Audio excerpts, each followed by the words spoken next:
6:03, and we are calling the meeting to order. Tonight is Tuesday, April 3rd. No, it isn't. I got the wrong one up here. It's the 17th, 2018. And if you would join us in the pledge, we'd really appreciate it.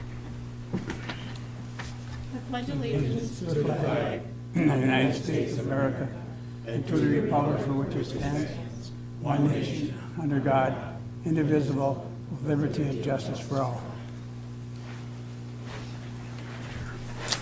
Thank you. Linda Winslow is our deputy clerk tonight. Randy Vitari is excused and absent, as is Dan Everson. And if you could take the roll, Linda, I would appreciate that. Linda Rand, Here? Ernest Johnson, Here. John Marks, Present. Pete LaRue, Here. Dave Wiegand. Here. Is that everybody? That's everybody. All right. Next up is public comment. Anybody would like to address the board? You have 3 minutes. Please come up to the podium. It should be on. The microphone should be on. You have to speak right into it, please. Good evening. My name is Joe Shetter. I'm at 220 Chapel Ridge Road in Marquette. What I'm here for tonight is I'd like the board or the manager, the rec committee, to further explore expanding pickleball availability in the township. As of right now, there's the tennis court, which allows 2 or 4 people to play. It's my understanding that during the summer months, the ice rink is not being utilized fully, and that it would be ideal to put in an additional 4 courts for pickleball. Pickleball is growing fast locally. I just heard upwards of 150 people in a local pickleball group. On any given day during the summer, there's 30 to 40 people out at Sands Township playing. A lot of them are Marquette Township residents. I would rather play in Marquette Township. It's closer to where I work. It's closer to where I live, where I pay my tax dollars. There's concern I've heard that the pickleball would interfere with the hockey rink. It would just be lines, whether they're painted or taped, and nets that are portable to go in. I don't see there being an extraordinary amount of cost on the township unless you got on board with it. Right now, the city of Marquette has upwards of 40 people playing on any given weekday. The university has gravitated towards it. Gwynn has put in extra courts. There's a lack of available court space to play. People that will speak later will talk about it being good for the retirement community. If you show up at Baraga Street Gym in Marquette, there might be 35 retirees playing. I'm on the other aspect of it. I play intramurals at NMU to where it's highly competitive. It's growing fast. There's a wide variety. It's the one sport activity that we have that you could be 14 or 80 and still have a competitive game. All I'm asking is for you to talk about it, whether it goes through Manager Gerard, yourself, or go back to the rec committee and try to further this along. There's a need locally. I know the township tries to use Lions Field. Back in January, I think a few of the trustees talked about finding things for the retirees to do, so it gives them something. There's friendship made, there's camaraderie. At any time people are willing to introduce you to play, it's a good time for all. Thank you. Thanks, Joe. Appreciate it.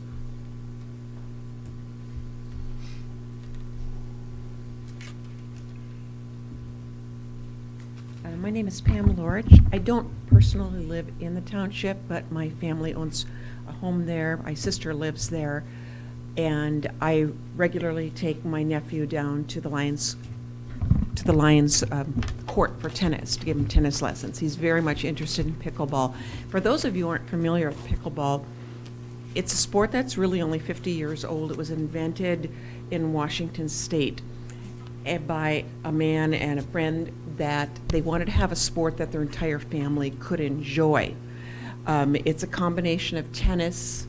It's played on a court the size of a badminton court, and it uses paddles that look like ping pong balls. As Joe mentioned, there's a lot of retirees that play it because as people get older and active, our joints start aching and breaking. It's not as much impact on our bodies. But we're seeing here in Marquette not only the retiree community, but it's spreading. Today at the Baraga Gym, we had a gal probably in her late 20s, and it was her first time out, and she had so much fun. It's a great sport for all ages. We're not asking really any contribution other than permission to put down either paint or tape lines on the court during summer when the rink is not in use. We would bear the cost of that, and we would do the labor involved. And then somewhere down the line, if the township said this is something that is becoming popular within the township, then we could explore expanding the program also. But it's a wonderful sport, and it's growing leaps and bounds, not only here in the UP, but across the United States. And I fully support it, and if you have any questions, then certainly we have a group on Facebook called Superior Land Pickleball. There are 170 people that are on that, and those are only Facebook members. There are others that don't participate in Facebook, and any one of us would be more than happy to answer any questions or address any concerns that the board might have. Thank you very much. Great. Thanks, Pam.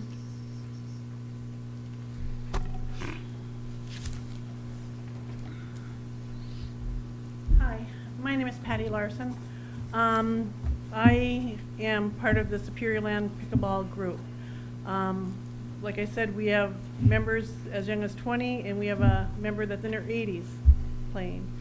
Our group, we hold free clinics to teach pickleball.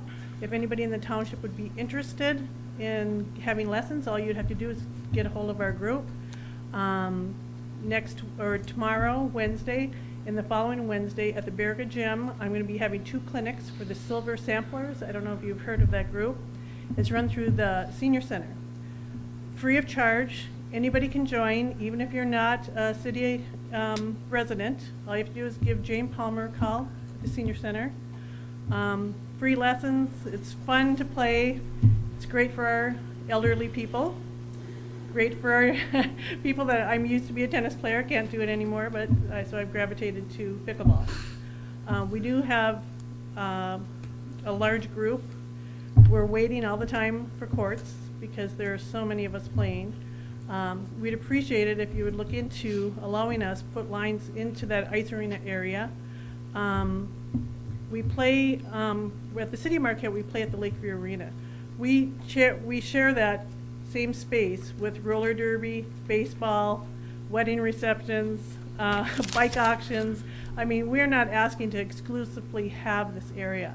Just allow us to put the lines in. We would bring our own nets so we could play in that area. Thank you. Thanks, Patty.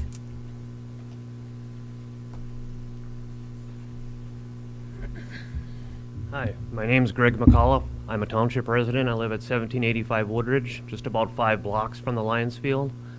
I retired about a year ago. Was looking for something to keep me active because I had a very active job. Someone introduced me to pickleball, and so I started playing. I went out to the crossroads and started playing with people. I met so many people in the last year, and it's so much fun playing. Everyone's just so friendly. But sometimes you go out there, and they have 6 courts out there now, and they're all full. And you're standing there waiting around, you know, and sometimes you wait 15 minutes before you can play a game. You play a game or two and you got to wait again. We just need more places to play. I'd love to play in the township because I'm a township resident. It'd be a lot easier for me to ride my bike up to the Lions Field there than go out to Sands every day. But and putting the lines down on the rink over there, supposedly roller derby or roller hockey in the summer was brought up. The lines that we put down shouldn't interfere with that. So I don't see there's a problem there. So hopefully you guys can submit this to the rec committee and we can make this happen. Thanks. Thanks, Greg.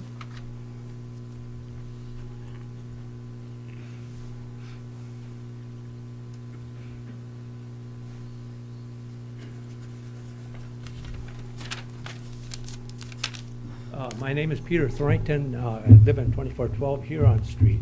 I'm here in regards to this power plant again. And I understand it's on your agenda for tonight, that maybe it'd be a better time to speak then. There's some things that have happened here in regards to this. They're going to shut down that other plant. They're going to start this one up. I know the township did a survey on this. What is the results here? Tom Carpenter stood in my yard He said, yes, it's very noticeable. He said that it's gonna get worse when, when the leaves go down. He said, I'll get back to you. I've had two different people come in, two people from the Board of Light and Power show up at my house. They've taken readings, they'll get back to me. Never heard a thing, nothing. They're gonna start this power plant here, coming. I was informed that they're already bringing guys up from the other plant here next week, or next month, to start this power plant up. Nobody's been, if they had corrected the problem, I think they would have let us know. They haven't done a thing, nothing. They still run this power plant, we still hear it. They don't run it for any length of time, but we still hear it. Like I said, the guy from Sweden was here and they were supposed to have all kinds of recommendations, whatever. They're sure keeping it under wraps. Even some of their employees don't know what's going on. Some of their employees don't even want to go to this place because it's so noisy. So I'm asking the township, where do we stand on this? I mean, come hell or high water, they're going to run this place. Well, how it affects us, they don't care, I don't think. I don't think Tom Carpenter's concerned about that at all.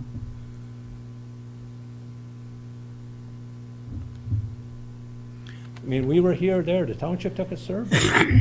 What were the results of the survey? Or is it just a couple of us here that are involved in this?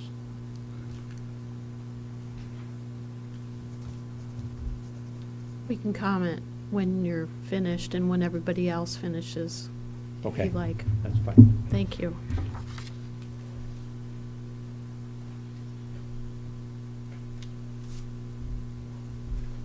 Anybody else wish to address the board? Yes, Jace.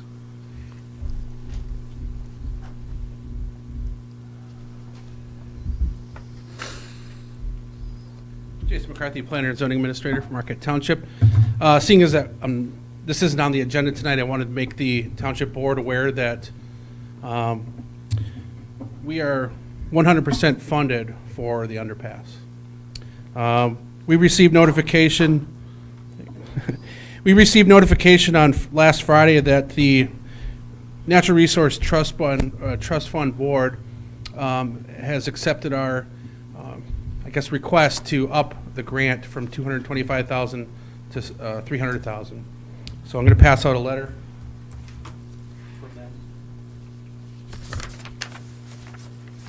And then at the end of last week as well, we received notification that we would be seeing a large cash donation from a local developer who, at this time, I guess we won't name, but we can look forward to that coming in the coming weeks.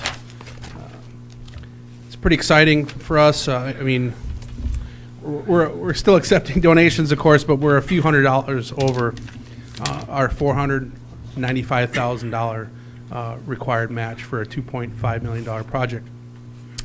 I want to take the opportunity to thank everybody that has donated. We have 54 organizations, businesses, and donors who have contributed to this project. They will be permanently recognized. I know that we've been pretty busy and we haven't had a chance to reach out to everybody to thank them. We've sent out some letters and we'll probably get back on that to do that. But, you know, for the press who's here, and we just want to thank the Natural Resource Trust Fund Board for their benevolence in this situation. I think it was the right thing to do on their behalf. And we'd also like to thank State Rep. Combenzi, Senator Casperson, and the DNR, Stacy Welling, who have all been working behind the scenes to assist us in this project. So, again, it's just, it shows the importance of the project from the people who will be using it and the county-wide benefit that it has for our community and abroad. So, thank you. Thanks, Jason. I guess I can show this now. There's no really good time, but we got this afternoon. So John can zoom in on that. From the Township Business Association. I don't know if I want to try to cache it, especially since there's no account numbers, but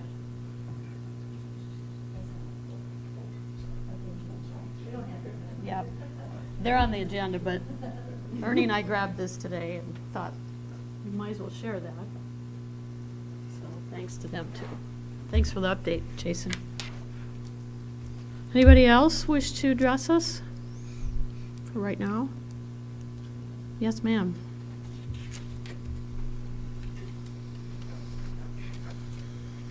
I'm Patty Copley. Pull it down. And I'm short. That's There, okay. That's better. I'm here as another person speaking as an advocate for anything that your board would be willing to do to support more pickleball courts in Marquette. I'm a new player. I haven't experienced the lack of courts so much in the summer, but I know that's coming. And really, I think everybody's kind of covered the important points, but I just want you to know I'm not a member, I don't live in the township, I live in the city, but I'm looking to support any way that we can increase the number of courts that are available to us. We're always, we're increasing in number, and we just really need all the spots we can get. So thank you for your consideration.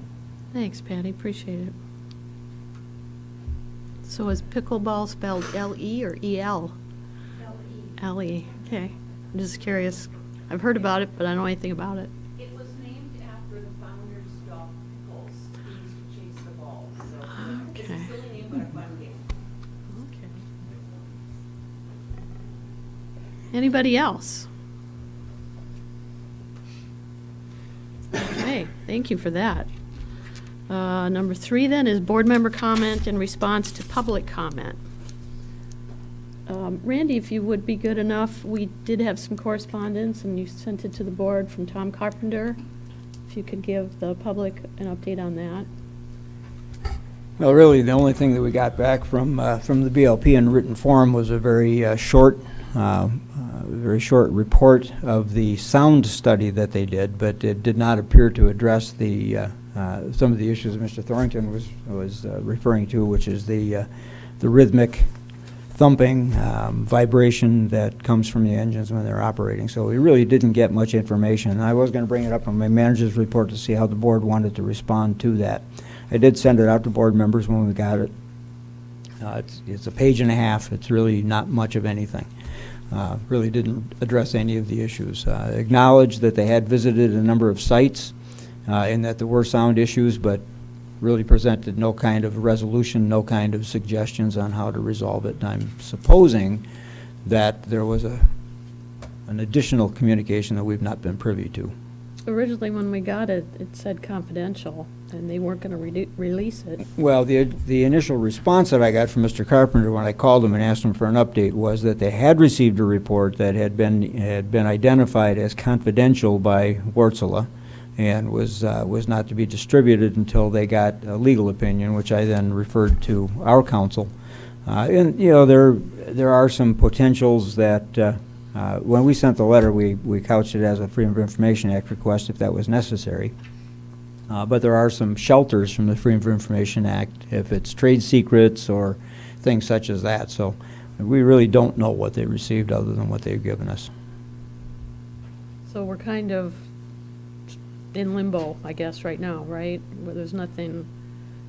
Did we take any action? Maybe that's a Roger question. as far We've as- made the request on behalf of the residents, on behalf of the board, for the information, for the report that we were promised, and so far we haven't received it. Okay. Pete? I talked to Mr. Thornton the other day, and I did a little research on it, and his comment was, I guess the engineers or something said it's the same sound as a train. Well, we don't have a train sitting over 24 hours a day by our house, or an airplane or anything that they can compare it to.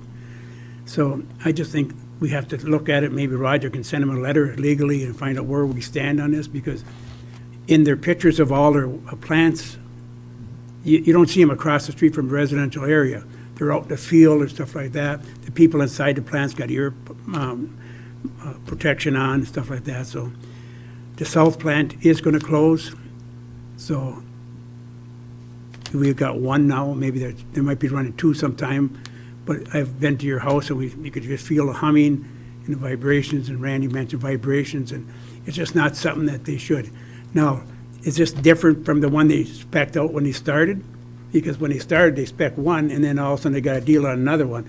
Did anything change as far as the generators and that? I don't know that.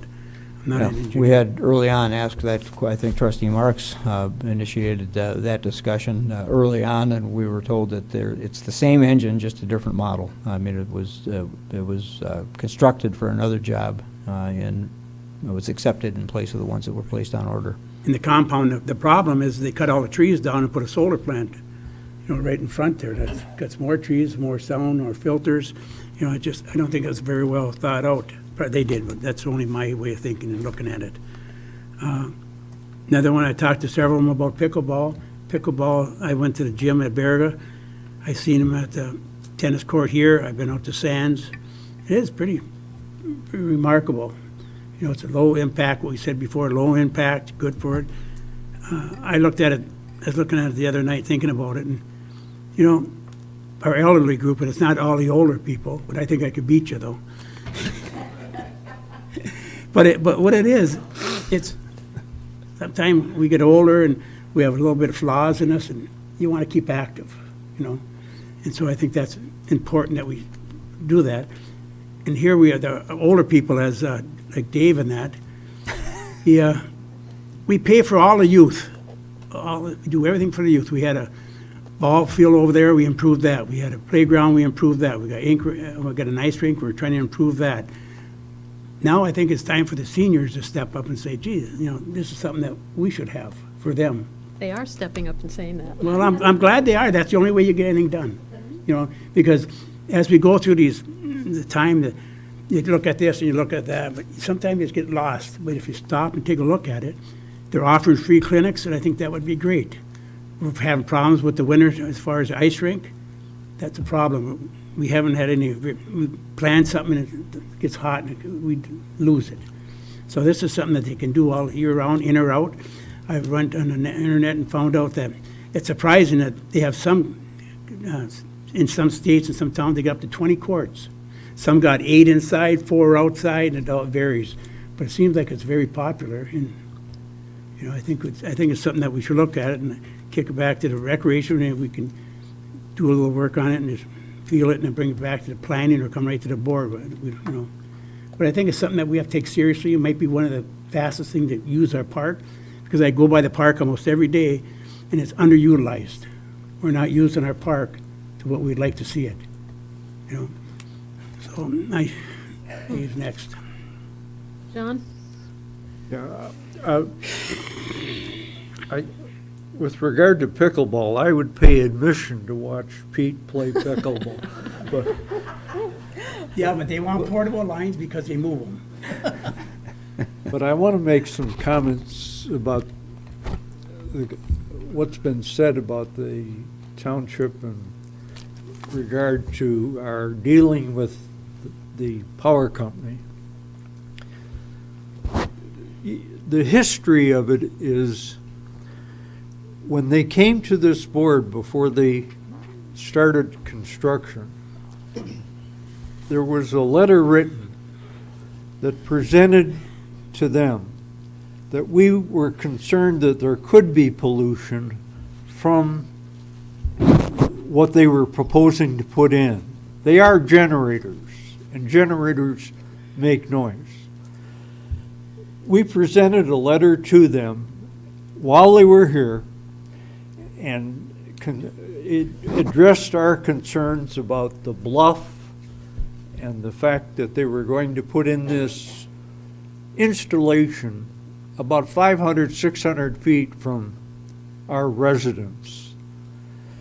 They said in answer to that, and they sent the answer back to the township, we wanted it in writing, that there would be no air, noise, pollution.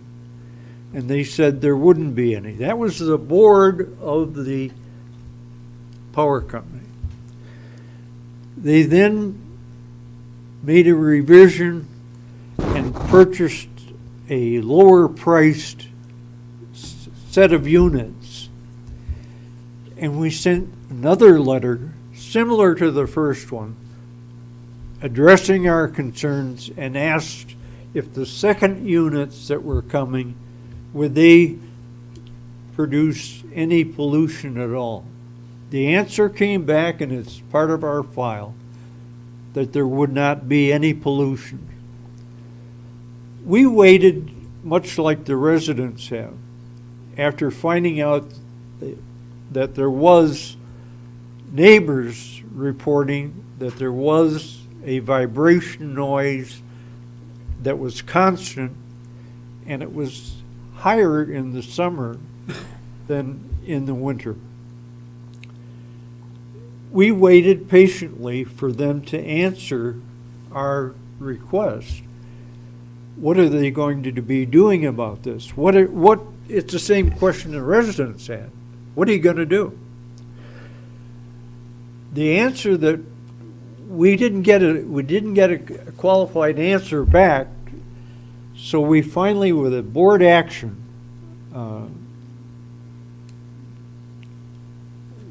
directed our manager to write a letter and say, we want the answer, and we'd like to have their noise specialists that were coming. When they had a report, we wanted that, and it took a while, and it took some indication that we were going to do it under the Freedom of Information Act if they didn't give it to us. They eventually gave us that, and we had that on record. But when you read through this very complicated, it's a very sophisticated engineering chore to go through to get what the noises are. And what they were trying to do for their benefit was to see if they could qualify where was the noise coming from. And to me, the indication that they were trying to identify where it was coming from was an admittance that you could hear it at the top of the bluff. But when we finally got a qualified document that we could look at, and you read through it, they did not know exactly. They knew it was coming through the roof and the walls, the noise. But where it was coming from and how it could be nullified was not recommended in their report. And if you just read the report, it said they had not finished that part of the project to identify where the noise was coming from at their site. That indication to me was an admittance, again, that they have noise and they know they have it, and it was at a level that they've measured and put down on paper. But they had not indicated where they could identify the noise was coming from exactly, other than it was coming through the wall and through the ceiling. They have yet to identify how they're going to doctor that, put insulation or do something, and that was not part of the report. So we don't have that as yet. So what are they going to do about it? We don't know. But we have our manager on guard waiting for them to tell us how they plan to accommodate this. I think they've already admitted on paper that they've got the noise. So we're just waiting on that, but we'll only be patient for a short time. It's not that nothing has been done at the township. A lot has been done, but we're not getting the answers that you want and we want. And so I think the board is not going to sit tight for too much longer. And we did not, as the manager has indicated, we did not get any portion of the report that would have said what they planned to do. But the noise is there, and we've got paperwork that proves that our first indication of concern was valid. And they've got a problem that they need to address. And my argument has been, we need to have their board sit in front of us like they did before. And if they won't come and do that, then we need to go to the city, because that's where they got the permission to go ahead. The city of Marquette is partly guilty for this. Their credit was volunteered by the city. So their faith and credit of the city is behind this damn thing. So we're on top of it as best we can, but these things take time. And this board is not going to wait too much longer before we start asking under the Freedom of Information Act for everything that they've got, hoping that we'll get some valid presentation of what they plan to do, or if they don't plan to do anything. We need to know that. We'll do that as best we can, and we'll get back to you, but these things are dealt with in a very slow process. It's like being in court. It takes... My concern in regards to this is that I've been approached by different people telling me this power plant down in South Marquette is closing. They got enough coal. They have given in the paper, we've read, where they're thinking about doing some other things with their system. One of them was closing parts of their plant. But if they do not address this, we're going to have to take steps to take care of it. The state of Michigan, public power, is not controlled, they're not controlling this group here like they would if this was a private company. So, and I'm sure that the state would love to control them a little bit more. So we do have something we can do at the state to encourage them to take a look at this. But we're willing to give them time enough to address it and maybe make the adjustments that they need to make to end this pollution. Well, But we have done our work. the board will have to figure out what the next step is with legal help. The last line of their letter is, the suggestions for the improvement of situation are being evaluated. So, just going to look at the date on that.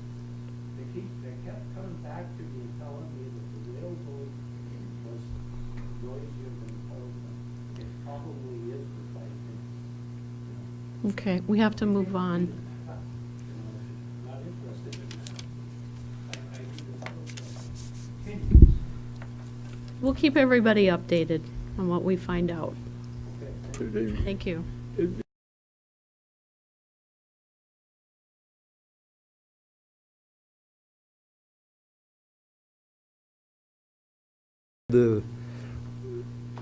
Have them present us with information. And so the board has taken it up a couple of times, trying to get to the answer. We'll get there eventually, but it's going to... We'll keep working on it, John. And Yes. Dave? I'd like to comment on both subjects that were in public comment tonight. And the first is a power plant. And way back when we decided we were going to put this survey out, one of my questions was, what are you going to do when it comes back and says there's a noise problem? And I'm sad to see what the sequence of events is. We're asking for information. They're not going to give us information. They're going to shut down another power plant and start this power plant up. And I would ask you, what are you going to do after the other power plant is shut down and this one is started up? Now you've got all this noise and we can't shut it down because we have all this electricity that's being generated by it.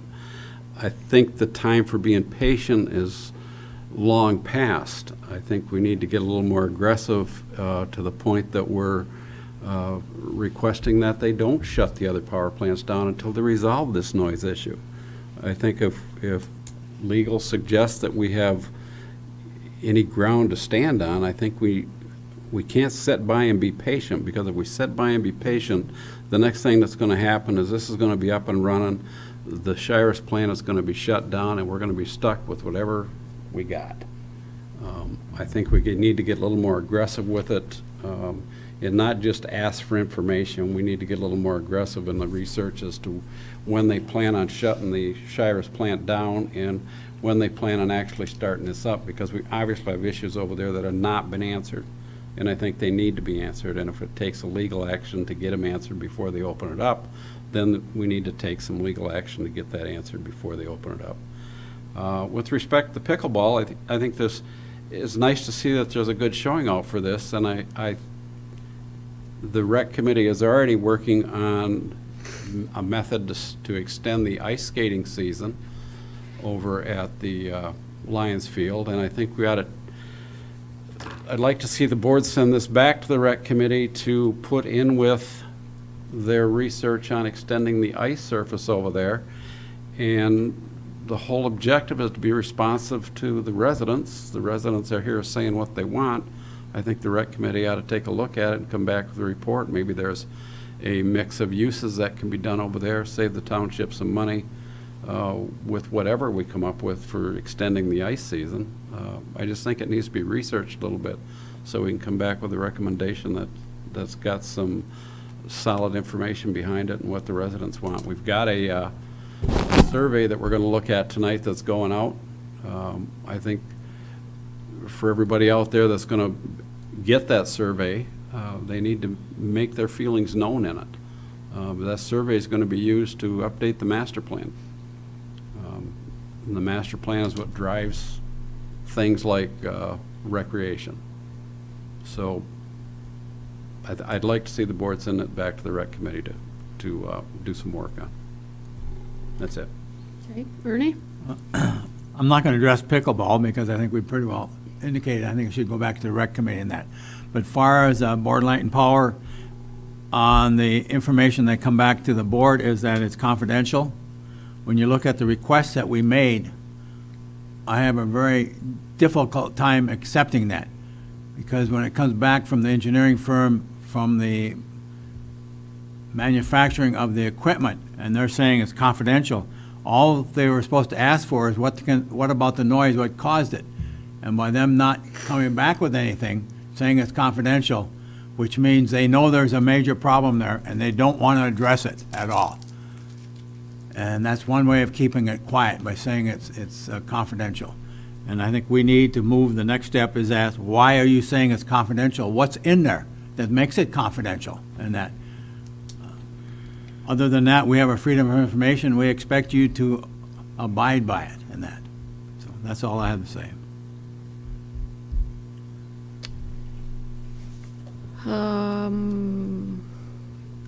I don't have any problem with looking into pickleball. We've got a lot of space at the mall. Maybe somebody should buy a section of it and put some stuff in there. That wouldn't be a bad idea. I don't have a problem with looking at this. We can start with either staff or directing. I don't know that it has to be a motion, but we can look at that.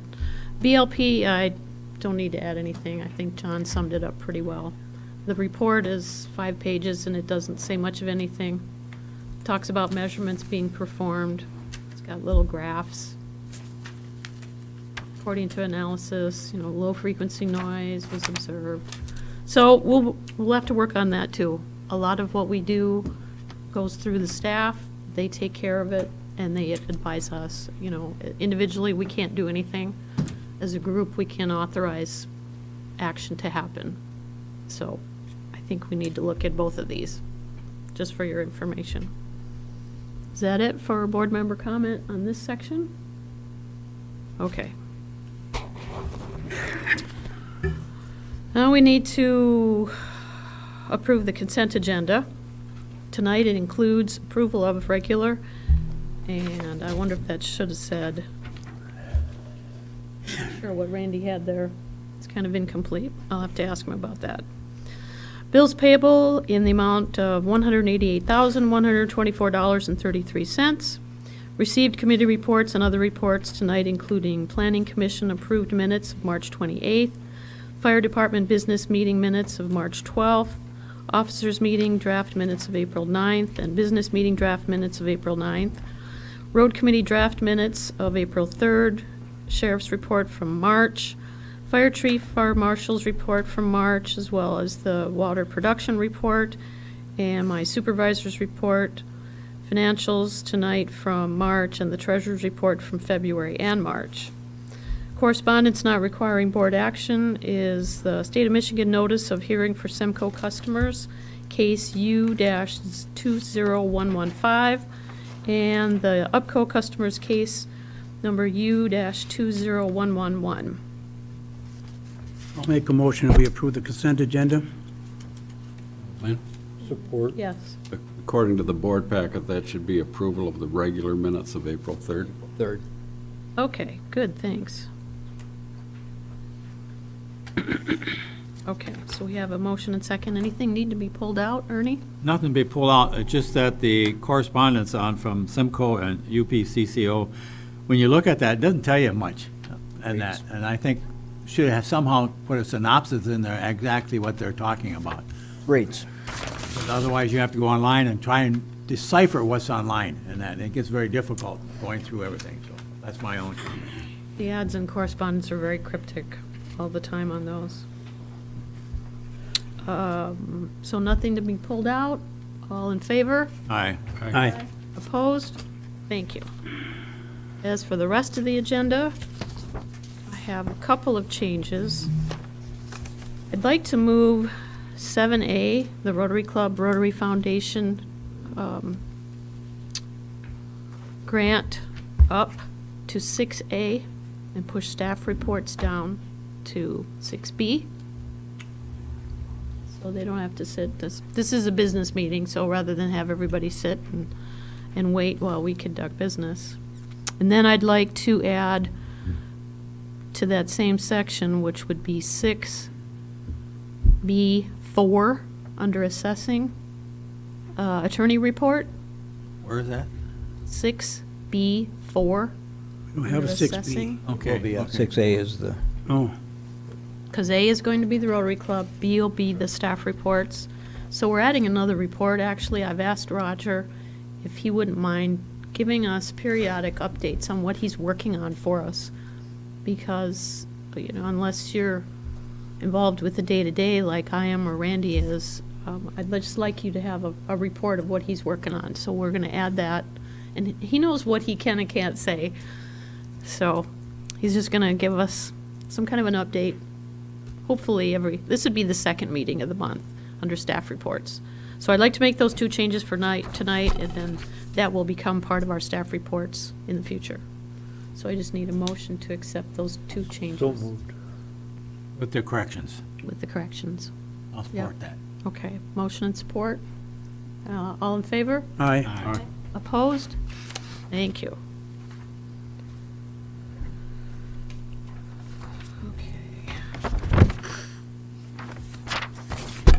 So, now we can do 6A.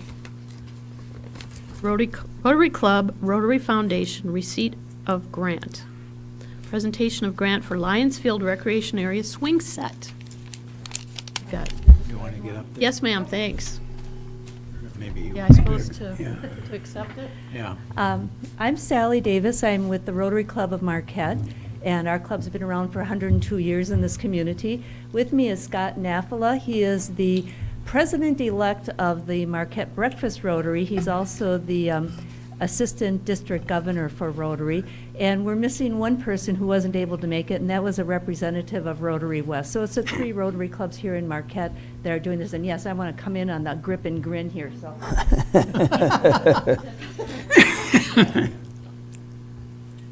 John, get it? You got it, John? Okay. you know, while the, Wait a minute. Just a minute. Then, can you lift it up so the, Mining Journal. Mining Journal. Can you see it? Yeah, real money or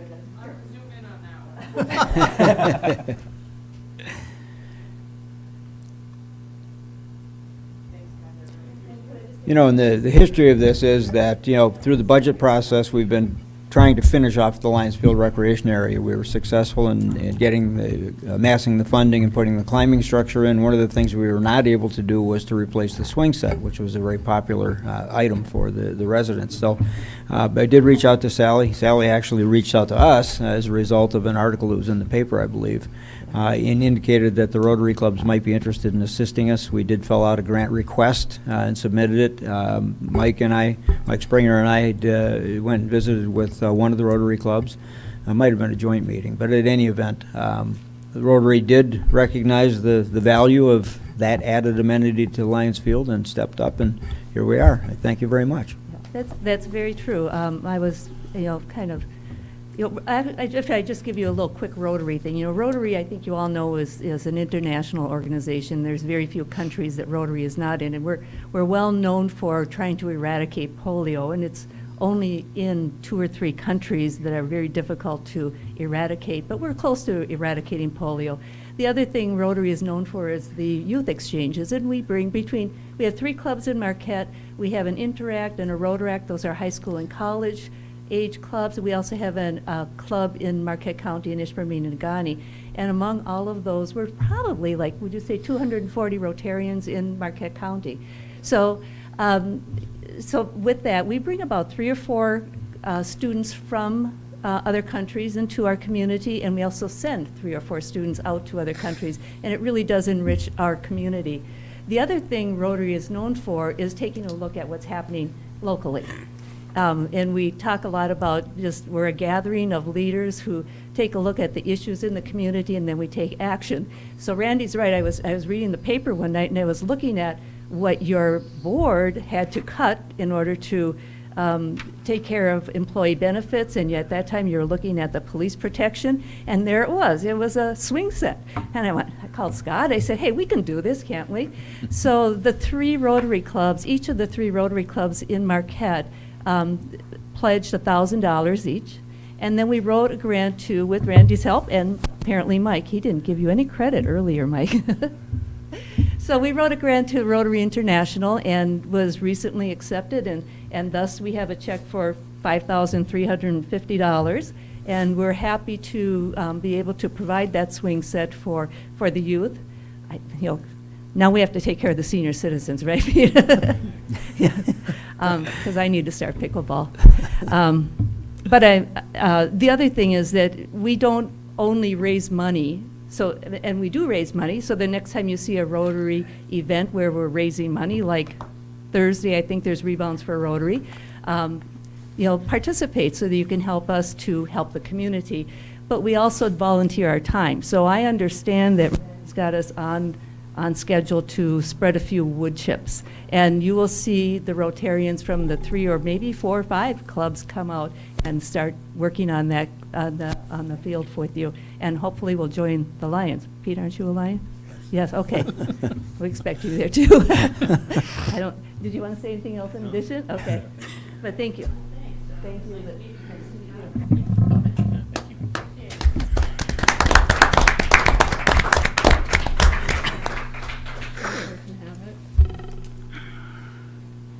How far can I go with That's this? the real one. It doesn't have your name on it.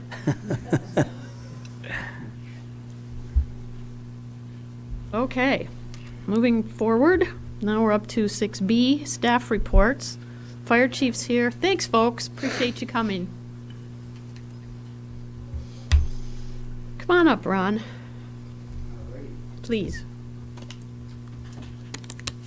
I think Ron's going to play pickleball. I'll take you on, We have room behind the fire hall, hey? Battle of the arthritics. No breathing machine. Is there any questions from the board on the fire marshal's report, on any of the statistics that we give you each month as far as stats and runs and I heard yesterday, or must have been Monday, from Clerk Rattari before he left, that we're 9,000 to the good on the ambulance. Yeah, So a I'm little over thinking that's 9,000. like- It's, in fact, we got more revenue today. Lois sent over a note on it. So it has, well, if you look, in fact, if you go back on our statistics on incidents, 87.5% of all of our incidents involves EMS. And that was obviously the reason we looked at, moving from a first responder non-transport to the transport phase of it, because it allows us to recover costs. Where before, as a non-transport, there was no mechanism for us to recover any costs. So it has been a good move. We're seeing some pretty good revenue come in. It's certainly offsetting the payroll costs that we were incurring making these runs. And it is 80-some% every month of our runs. So it's certainly high volume. We were out a couple of times today again, so it's proven to be a good move. The only other thing I had, if the board doesn't have any additional, I don't know where we're exactly in the agenda we're going to deal with it, but I do have the radios in that bit paperwork with me if the board has any questions on that, or would you like to wait until that comes up on the agenda? Doesn't matter. We could, What's the pleasure? we'll move on it now. Yep, that's fine. Actually, would Make be a the next motion to item. concur. Yep, once we get through, Kirk is here, okay. We don't have anything from assessing, but we do have the attorney report, but that's fine. Since you're here, then you can go home. Okay. Ron, I got a question for you. You can stay. The difference in our rates, what we charge versus another one, is there a reason why there's a difference in rates? A lady asked me about it, and I said, I don't know, you'd have to call Ron, the fire department. So I don't know if Clarify as far as rates. They used the ambulance, and then they had another ambulance used in the difference in the rate that we charge. I said, I don't know. I said, you have to talk to Mr. DeMars. I don't know if she called you up or not, Ron. No, I Okay. didn't receive any. Our rates are set by the insurance company. We don't Yeah. set the rates. I think the only They difference. control what and it varies. It varies between the insurance company, what they will pay for the same transport on the ambulance. Basically, that's what I told her, but I didn't want to get any, because I didn't understand a lot of it, and I figured you'd take care of her, so I said, call up Ron. Well, one difference may be the difference between BLS and ALS, the advanced life support. Obviously, it's a more costly operation on the advanced than on the basic. We're not advanced, we're basic EMTs, not paramedics, and that's just a more costly service. So I would imagine that's probably Probably the what it difference was, she's yeah. talking about. She probably saw, charge why is ours less than somebody else, and that would be the reason, BLS versus ALS. Well, if you don't call, if you Billing, don't. Pete, in the ambulance, it gets very complicated. Today, for instance, we had 2 ambulance runs. We transported the patient both times because of mechanism of injury, we requested ALS for pain management. So we'll get a transport cost and a loaded mileage cost, and then the rest of that bill will be made up and actually will be Duke LifePoint. EMS will receive whatever the cost for that, for what pain medication that was given, and I have no idea how I don't see that side of the billing process, so I don't know how that's broken out, but that's a typical, depending on the type of incident, a lot of times we go there, we take the patient, we transport, we treat the patient. If they go over to the ALS side and we need, to have certain procedures done that we don't have available to us, we call ALS in, they ride in the back of our ambulance, they treat the patient, and then they get a portion of that bill as well. Thank you. Does that make sense, Pete, that you could explain it if you had to? No, I wouldn't even get started on it. I just haven't talked to her. Okay, yeah, that's fine. Yeah. That's the best Or bet. talk to Ron, not her. Okay. Public Works, if you want to come up, Kirk, and give us roughly a staff report. You've got a wastewater later, too, but we might as well get the reports done. Sure, yeah. We have a busy agenda, and I come up later, but I would mainly like to make an announcement that our new employee, our new staff person, who actually transferred in for Buildings and Grounds, has completed his probationary period successfully, and he's doing an outstanding job. And in addition to his on-the-job training, he just got back recently from some more extensive, like 3 days of classroom training put on by the DEQ downstate. So he's working out well, and we're looking forward to continuing our relationship.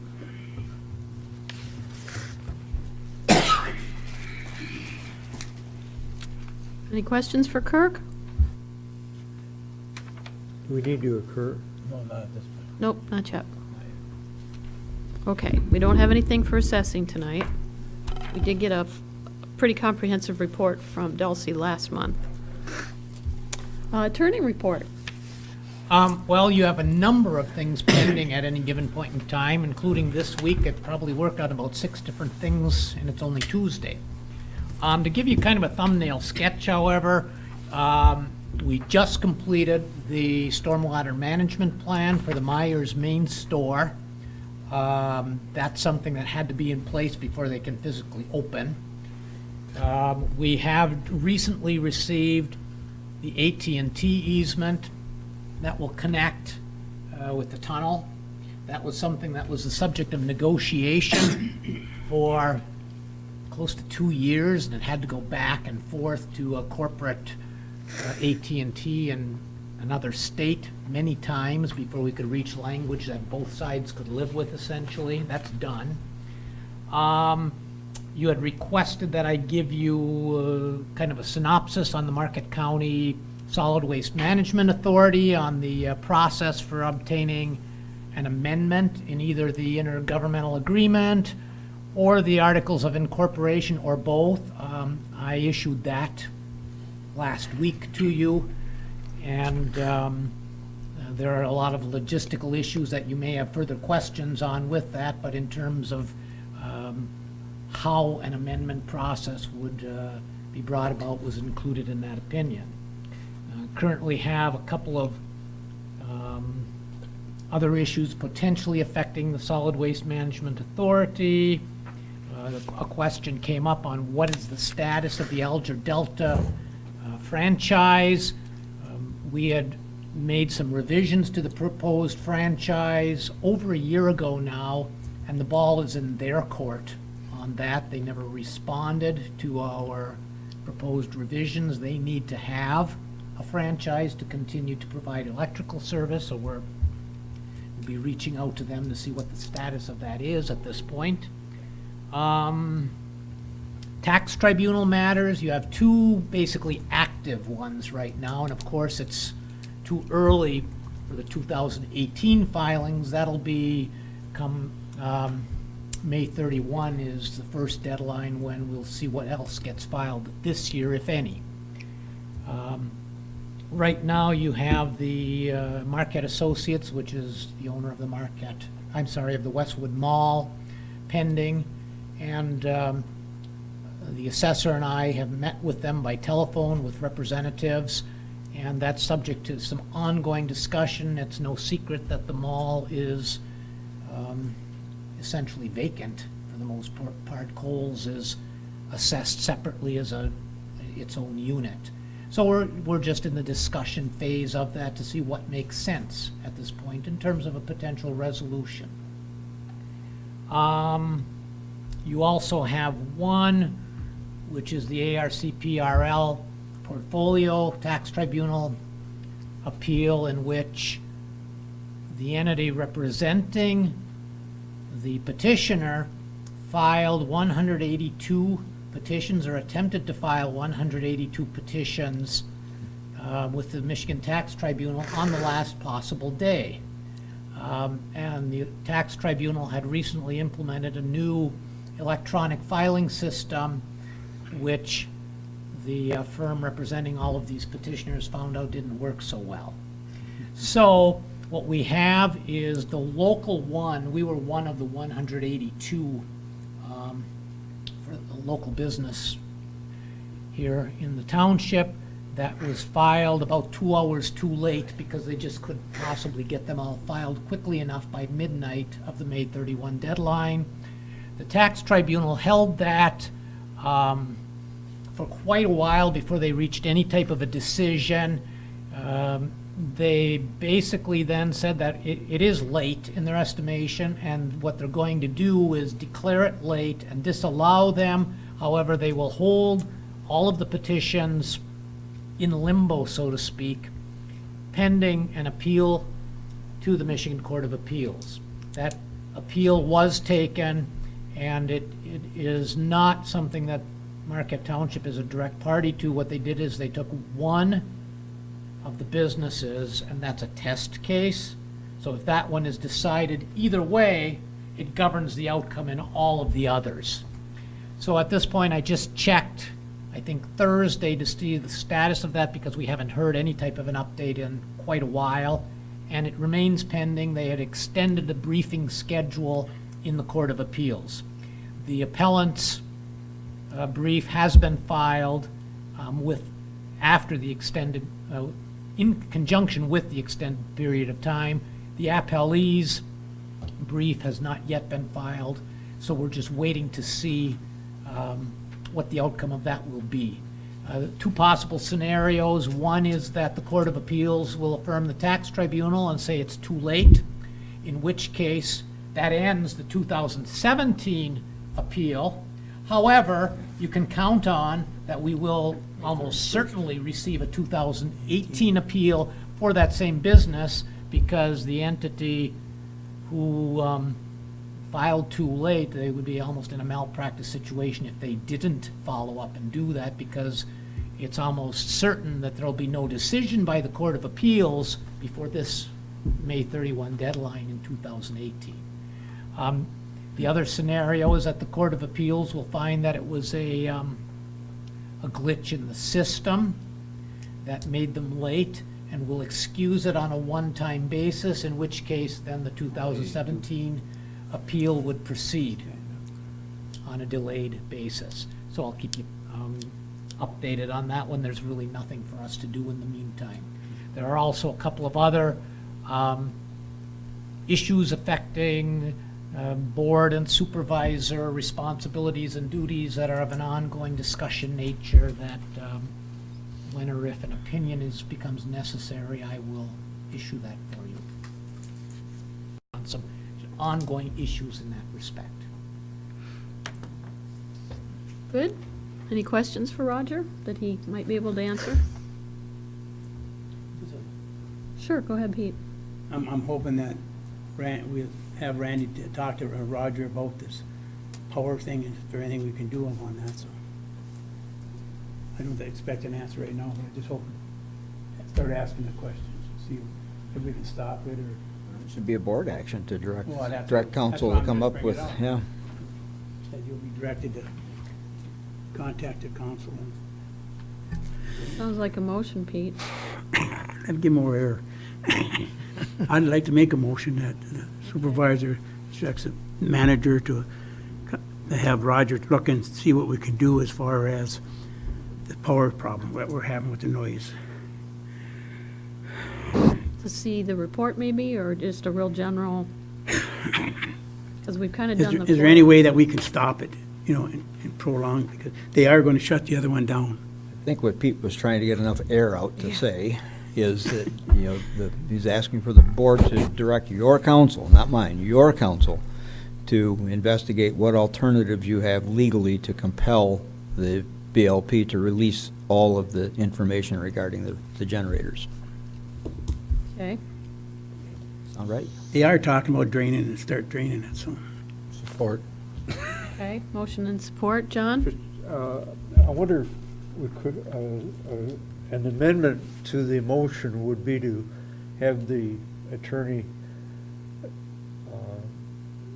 give us his view of our standing.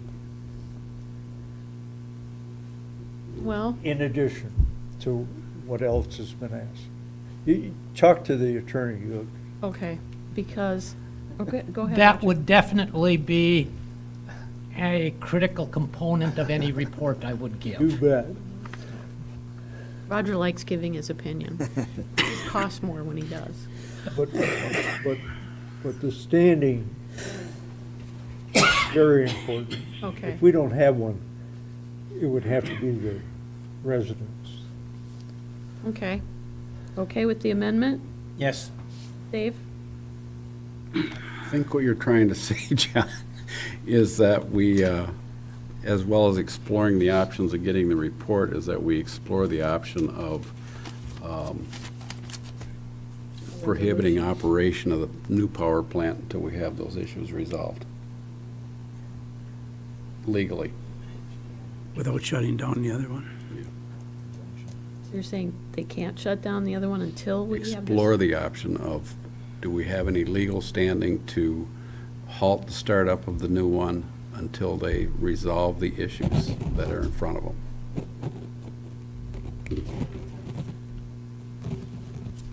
Okay. Hmm? So you want your, No, if I understand, and if I understand the whole thing right, is they're getting ready to shut down the other power plant and start this one up full-time. I'm asking, as an amendment to this, is that we can have legal also explore what options we have to prevent them from starting this up full-time until those legal questions are answered, Like an injunction type thing? like, yep. So do you want this reworded? So, or let do me you just think you? say what I Okay. think you are saying to me, okay?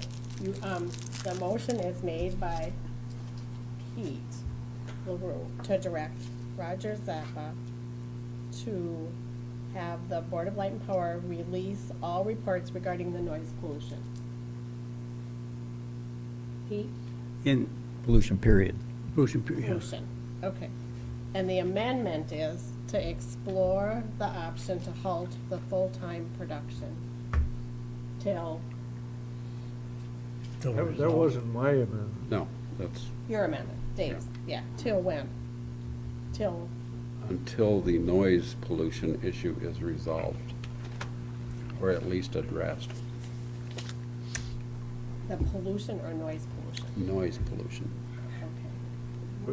You got two pollutions. What that is, yes. Might Hang I on, let's see what- suggest Roger, Vibration. go ahead. Yeah. a real simplification of this? Right, and maybe a whole new motion and get, Well, how about something along the lines of authorizing council to explore the legal options for the next steps on resolution of the noise problem? That's what I thought I would do. Yeah, that's what I thought. That That's what I thought. encompasses all of those things, so you don't have to list Yeah. 13 of them within the motion. so But it's not just noise. council- It's noise and vibration. Yeah, it's pollution, so authorize the council to, Explore legal options to address the noise and related problems with the Board of Light and Power. Include, you know, and it includes all those things that were already addressed. Go ahead, John. Could I request the maker of that motion to add noise pollution? Okay, and then there's another motion that was made, and that is different than what's been made to date, and that is to have the attorney determine our standing. That's whether we can get involved in a court. Our level of Litigation. participation. He needs to do that because that's, While that's an absolutely critical question, I believe that would be encompassed within what are the legal options, because there either is standing or there isn't standing, and that Okay. would be addressed. as long as you I address it. understand, yes. Okay. That is a critical component of addressing the issue as a whole. Thank you. Okay. Linda isn't going to come back. let me just say. Well, it's on let me record, just too. say this, authorize council to explore legal options to address the noise pollution and related problems with the BLP regarding the power plant on Wright Street or the whole BLP?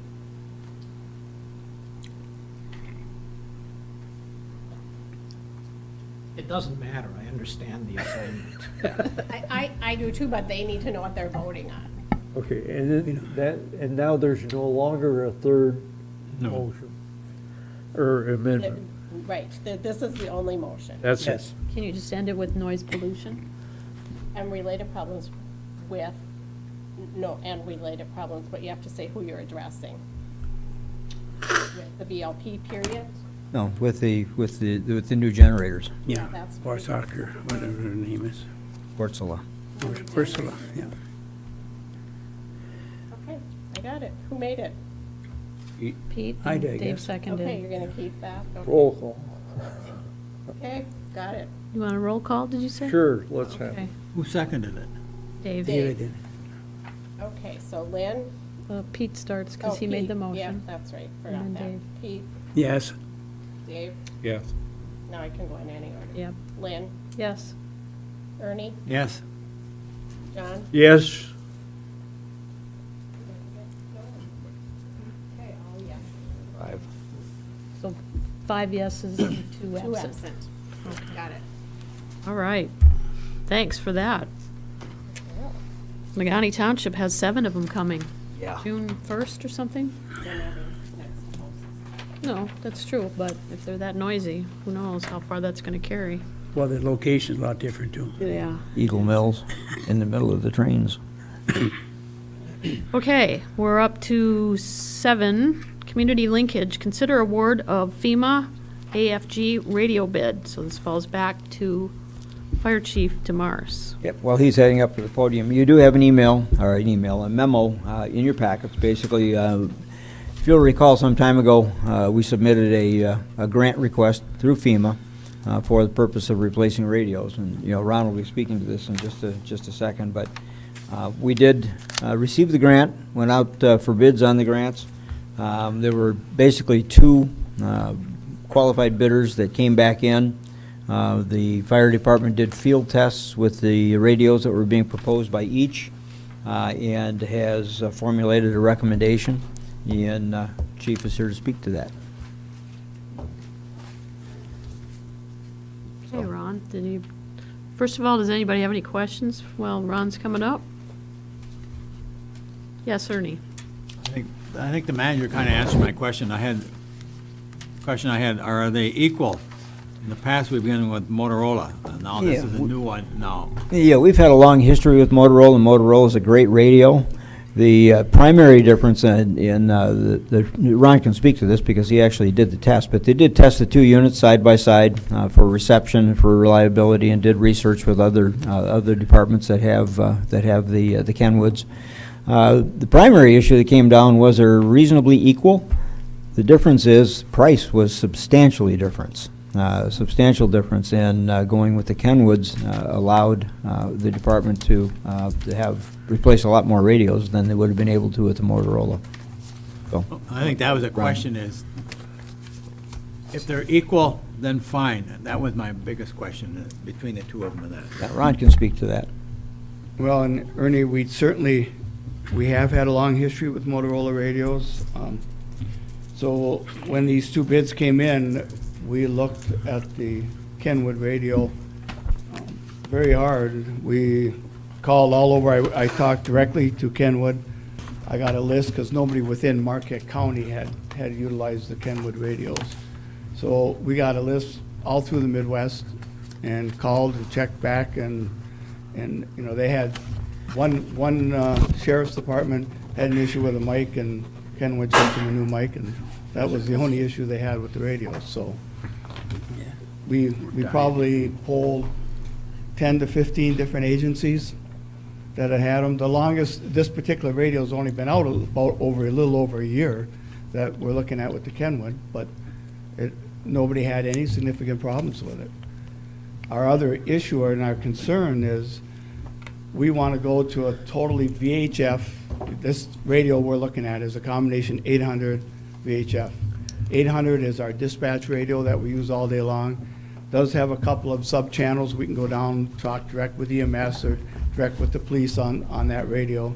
Our problem is, as the township's built out, these large brick and mortar buildings, our 800 radios do not function well in them at all.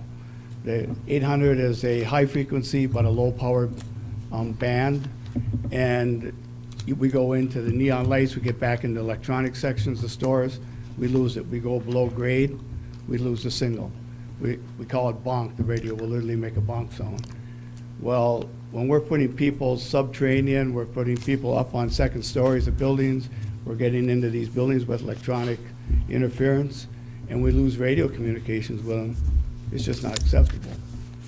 So we had to get the VHF 800 combination, and we couldn't get enough radios at the price point Motorola quoted to outfit the trucks.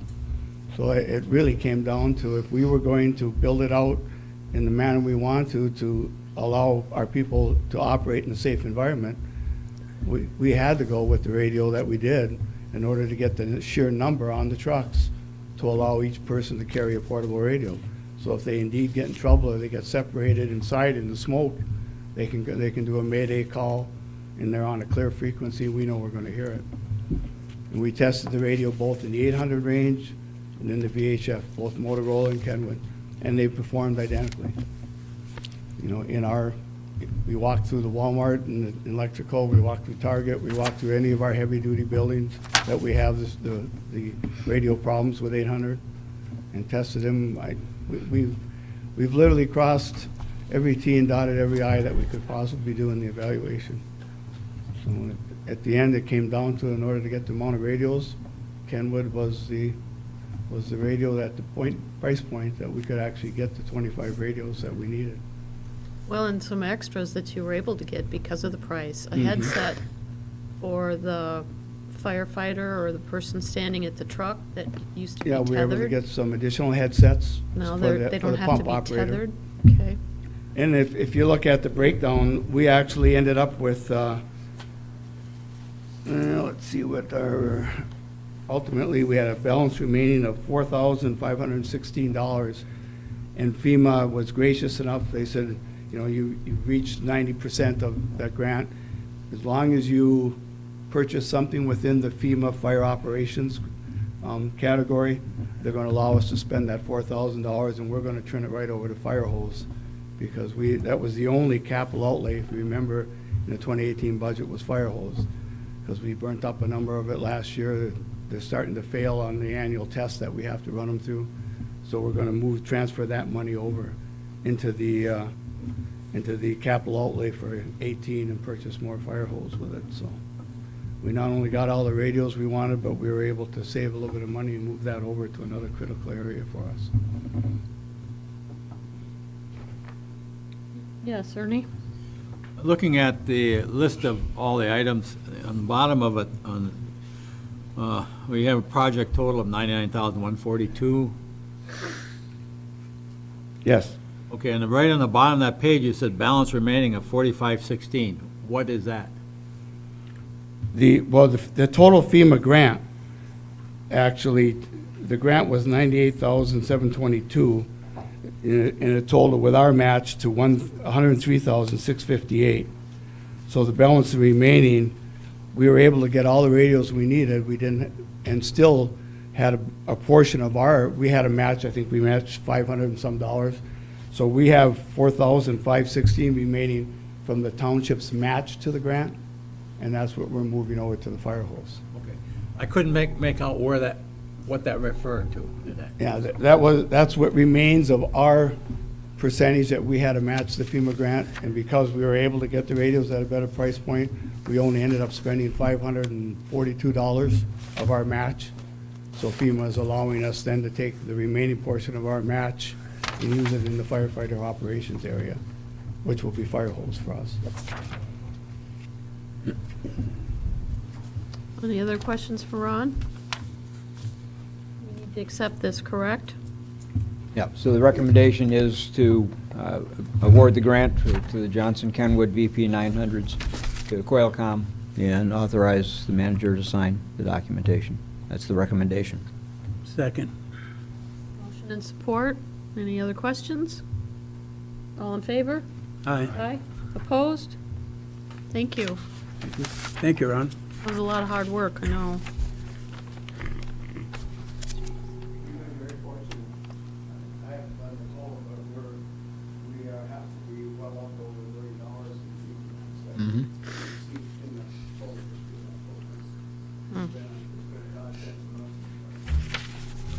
He said well over $1 million in the history of the FEMA grants to the fire department, in case that wasn't heard.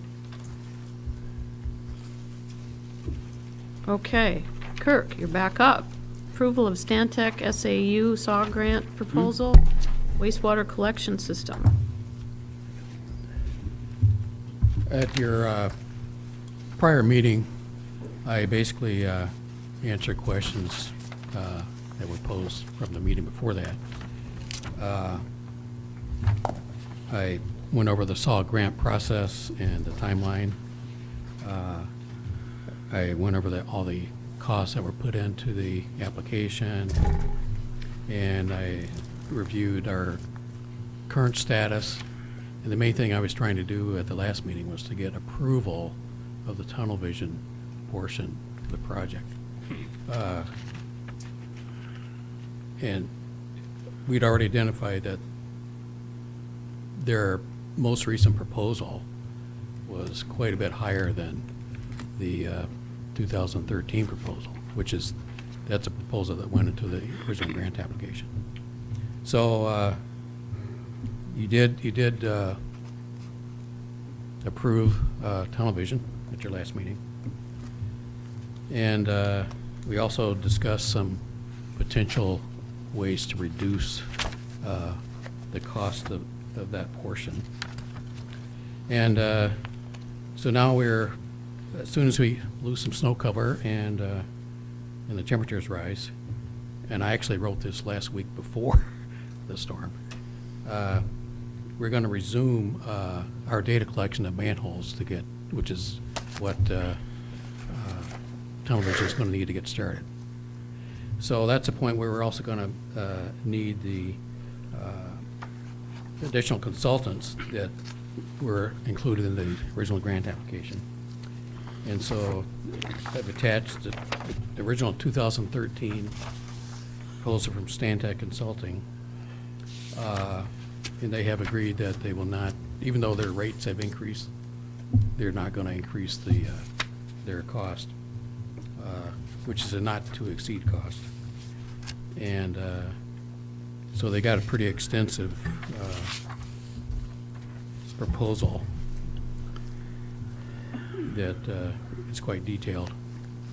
And essentially what they're going to do is basically do the meat of the asset management project, which is basically put it all together, do some training, collect information from us, and those folks, with the help of one additional consultant, would be basically a financial consultant, will be able to complete the project in a timely manner to meet the deadline, which we have already signed a contract with the state of Michigan to complete.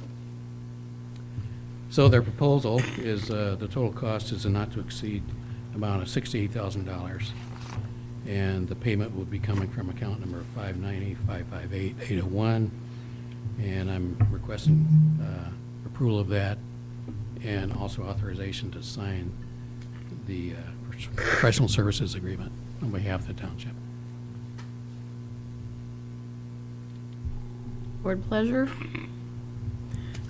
Any questions for Kirk? I have some questions. Okay, Dave? I wasn't at the last meeting. I did listen to it, and a couple questions that I come up with regard to the tunnel visioning people, and it comes out again here with the Stantec proposal, it seems strange to me that we have to wait until the snow melts so we can go out and count manholes. I would think that, I don't understand why we don't know how many manholes are out there, and how we don't know how many feet of system we have out there. And to even go further than that, there was a mention, I sent this question to the manager and got an answer from you on it. I just left me more confused than the question. Is the sampling, what I get out of your definition of sampling is there are some areas that we're going to eliminate because they were just recently done. But it was my understanding that sampling was going to be if you've got a mile of pipe and it's all in the same type of ground and it was all put in at the same time, then sampling would be that we only have to do a certain percentage of that pipe to get an accepted outcome for the age of that pipe. We don't have to do it all. That would be my understanding of sampling, but as I read through the Stantec and the other one, it doesn't appear that that's exactly what they mean by sampling. I wonder if maybe you could explain that. Well, first of all, the data collection. One of the things we've already done is we've purchased the data collector, which is an electronic device. And what we're doing is we're creating GIS maps. And these maps, we're also assigning ID numbers to every asset. So every valve, every piece of pipe, every pump, the whole system is going to be, that's the data collection I'm talking about. Is that something we're doing in-house, or we're Yes, paying we're them doing to that. do? Correct, yes, we're doing that. And like I said, it's weather dependent, so we're not just compiling, data from our existing maps. So this map, in addition to being useful to me, is going to be also useful to our field people, because that's going to be the operation and maintenance portion of the asset management. So that information will be stored online. It's our data, and the field people can access that through wireless tablets in the field. And so whenever they do any work related to assets, it'll be, all they got to do is they got the map, they click on the asset, it'll bring up the record for that asset, and they just do the work. They enter, who it is, who's doing the work, how much time they spent. We've got those costs and what materials they used. So that's. I understand what you're saying Yeah. there, but I guess I'm wondering what comes first, and more of a chicken and an egg thing. Do we go out and take all the data first, and then tunnel visioning uses that information? Well, they need that. First of all, they're weather dependent as well. So as soon as the weather clears, then we can get this project going, which was just approved, by the way, 2 weeks ago. They're going to utilize the GIS as well. So they'll be able to report in GIS formats. And so instead of giving them a list of, and a paper map, that they'll have the manhole locations in a GIS format. Yeah, so if I understand the process right, we're going to do all the data entry, or the data mapping. Correct, yes. Asset mapping, I guess is a better word for it. Right. Tunnel visioning is going to come out and do their inspections that they need to, and then Stantec is actually building the asset management program all the way up to and including the recommended capital improvement projects? Essentially, yes. Right. What do you mean essentially? Well, yes, they're going to do the remainder with our assistance. I mean, it's not like they're going to work in a vacuum, but yes, that's correct. But that's what we're hiring them to do. Yes. And in terms of the sampling that you were referring to, that was actually, I called Stantec because I knew there was an issue with the cost of the tunnel vision. And I looked at the grant program requirements, and there didn't seem to be a lot of room for changing the grant application. So the only way you can, so in other words, the grant is for X amount of money based on the original application, which is based on old pricing. Everything else I've been able to either keep the same or go down, but tunnel vision was way over. So the only way you can change that is the scope of work. So there's one item in the grant requirements that said you can make a written application or a written request to the DEQ to try to justify an increase in the scope of the project. Okay, well, it turns out, even though theoretically that's possible, they won't do that because what the state wants to do is to not keep pouring money into people they've already given grants to, but to spread any excess money to people that didn't get the grants yet. So in other words, there were only X amount of people that applied for the grants. And there are other people that I guess need the grants. sampling I was referring to is a method to reduce the amount of Correct, inspection yes. that has to be And that accomplished. that suggestion actually came from Stantec when I'm talking to them about what can we do.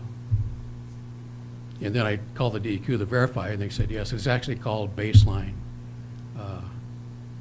assessment. So we're not just eliminating sections of pipe that we've already just recently did work on, like out on the roundabouts and that. We're actually gonna take some similar piping that was put in at the right time or at the same time under the same ground conditions, and we're gonna eliminate a portion of that from being the tunnel vision, or? Correct, yes. Is that what we're doing? Yeah. Okay, I just didn't understand that very close from your Sure, yeah. sampling discussion. No, I didn't either. I didn't even know that was an option.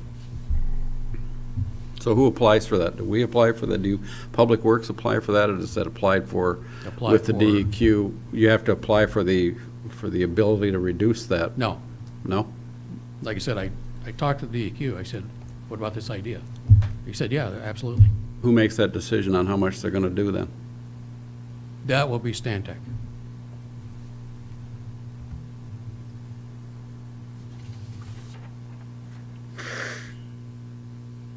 That was it. Yep. I'm wondering, finance-wise, you're saying this is coming out of contracted services. Yep. You've got a $23,000 budget, Right. and 20 of it's already. So you're not taking the whole 68 from there? No, probably none of that will come from there. That's the Depends account. on who's comes first, tunnel vision or Stantec. It's probably going to be tunnel vision. So then we'll have to move, remember the last meeting, I identified 3 sources. 3 counts, So then we okay. would come from the contingency. Okay, because I thought I remembered about 20,000 or something from the last meeting that you thought. Right. Okay. And that was because, when I did the budget for this year, which we did last year, and this year I understand we're going to be doing next year's budget even earlier than we did last year. Mm-hmm. I knew that there was going to be a cost overrun, but I didn't know what it was. So I didn't put a number in there. And you didn't have the idea about the cost savings yet either at the No. time? Right. Okay. Anything else for our superintendent? Okay, I was thinking, Ernie, that you had made the motion to accept the grant. You need a motion, right, Kirk, for us to do this, or is this follow-up just from what we did last time? Well, it's another, big contract, so. That's We what don't I need a- thought. Just wanted to make sure. Last time it was Tunnel Village, this time it's Santex. Right. Also move that we approve the Santec Consulting proposal to provide professional services an amount not to exceed $68,000. I'll second that. And I'll have to add a little bit, Pete. Oh, that jeez. to authorize the Public Works Superintendent to sign the professional service agreement on behalf of the township. I'll second that, too. Okay. Any other questions? All in favor? Aye. Opposed? Thanks. I just got one additional comment. Sure. Actually, this was Lynn's idea. Identified a third source of its anticipated revenue. I just don't know exactly when we're going to get it, and that would be the purchase of chocolate of treatment plant capacity. And I believe that number is something like $56,000. So hopefully that could offset any, That's good. over expenditure here. So I'm hoping for the bottom line to be pretty close to zero. Okay. Good Thank deal. you. Thank you.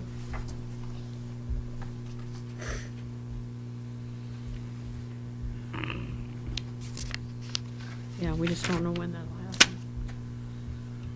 All right, consider road committee recommendation 2018 road maintenance. This, Isaac, is falling to you, it looks like?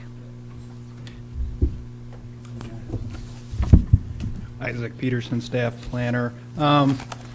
What you have in front of you are the findings of the road committee in conjunction with staff's efforts to identify the maintenance needs for roads that were the first round of road millage reconstruction in 2015. So staff and road committee members performed a windshield survey in late March while there's no snow on the ground. It was a good timing effort. And identified about 6 miles of road that could use an initial round of preventative maintenance that comes in the form of crack sealing and overband crack sealing.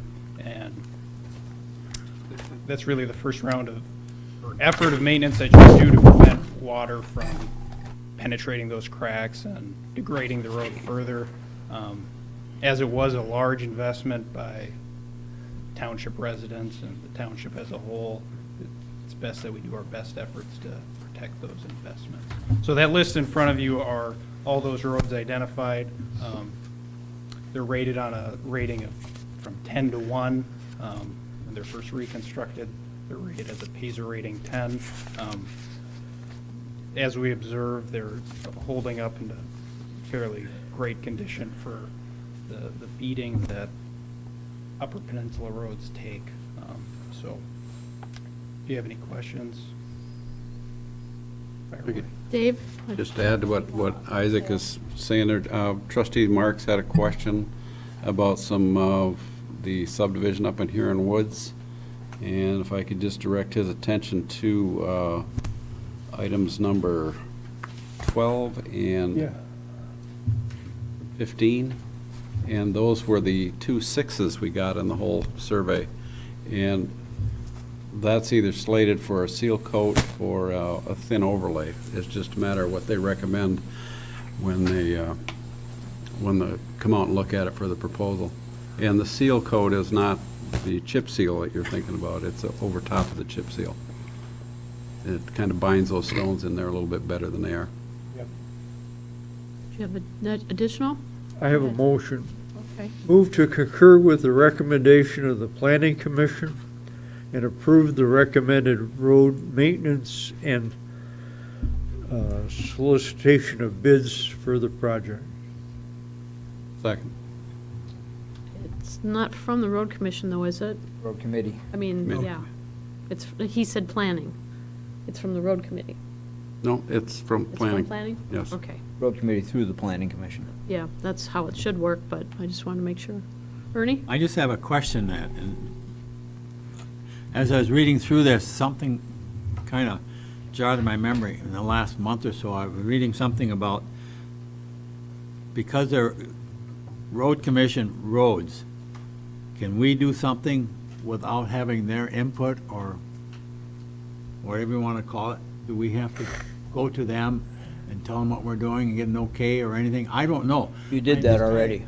Yeah, they approved the overall project, which Project. included the continuing maintenance. Right, 15 year. Yep. 15 years. Okay. That's a good question though, because that kind of stuff can fall between the cracks. Well, and it was 2.5 years ago, or 3.5 years ago.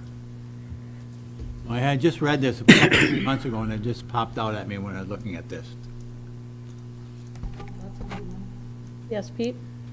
The township residents and also the township board and everyone who works in this particular field should be proud of themselves because we just pulled off something that it seems like nobody else has done. The county could not do what we're doing. And I was a little leery when we set this up the 3rd year. After the 4th year, we started coming back, and I was just hoping everything would go smoothly. It is, and I'm very happy with it because every time you ride in our township and you go somewhere else, you recognize, oh my God, we ever happy. Now Chockley's going to do it, Negaunee Township's going to do it, so I think you should be very happy. And Isaac and Dave did a good job of riding around looking at it and keeping us updated on it, so that's good. It might put the road commission out of business. What do you think? That's I next doubt year. that. Wouldn't be a bad thing. Go ahead, Ernie. Just have a question, I think I brought up before. On Fair Avenue in front of my house, there's a major crack and it's getting bigger all the time. Something that needs to be addressed somehow or other because it's going to create nothing but major problems in the future in that too, so. 30 year. I'll be gone, I hope. Yes, Dave. I think that's an issue that needs some discussion. The problem that you're referring to is there because we replaced infrastructure underneath it. Not the road. And when we put the road back, we ended up with this dip that is getting worse and worse. And it begs the question, is this part of the road rehab, or should this go back to Public Works to fix what they did in the first place? It looks like we did a very poor job of replacing that stretch of road.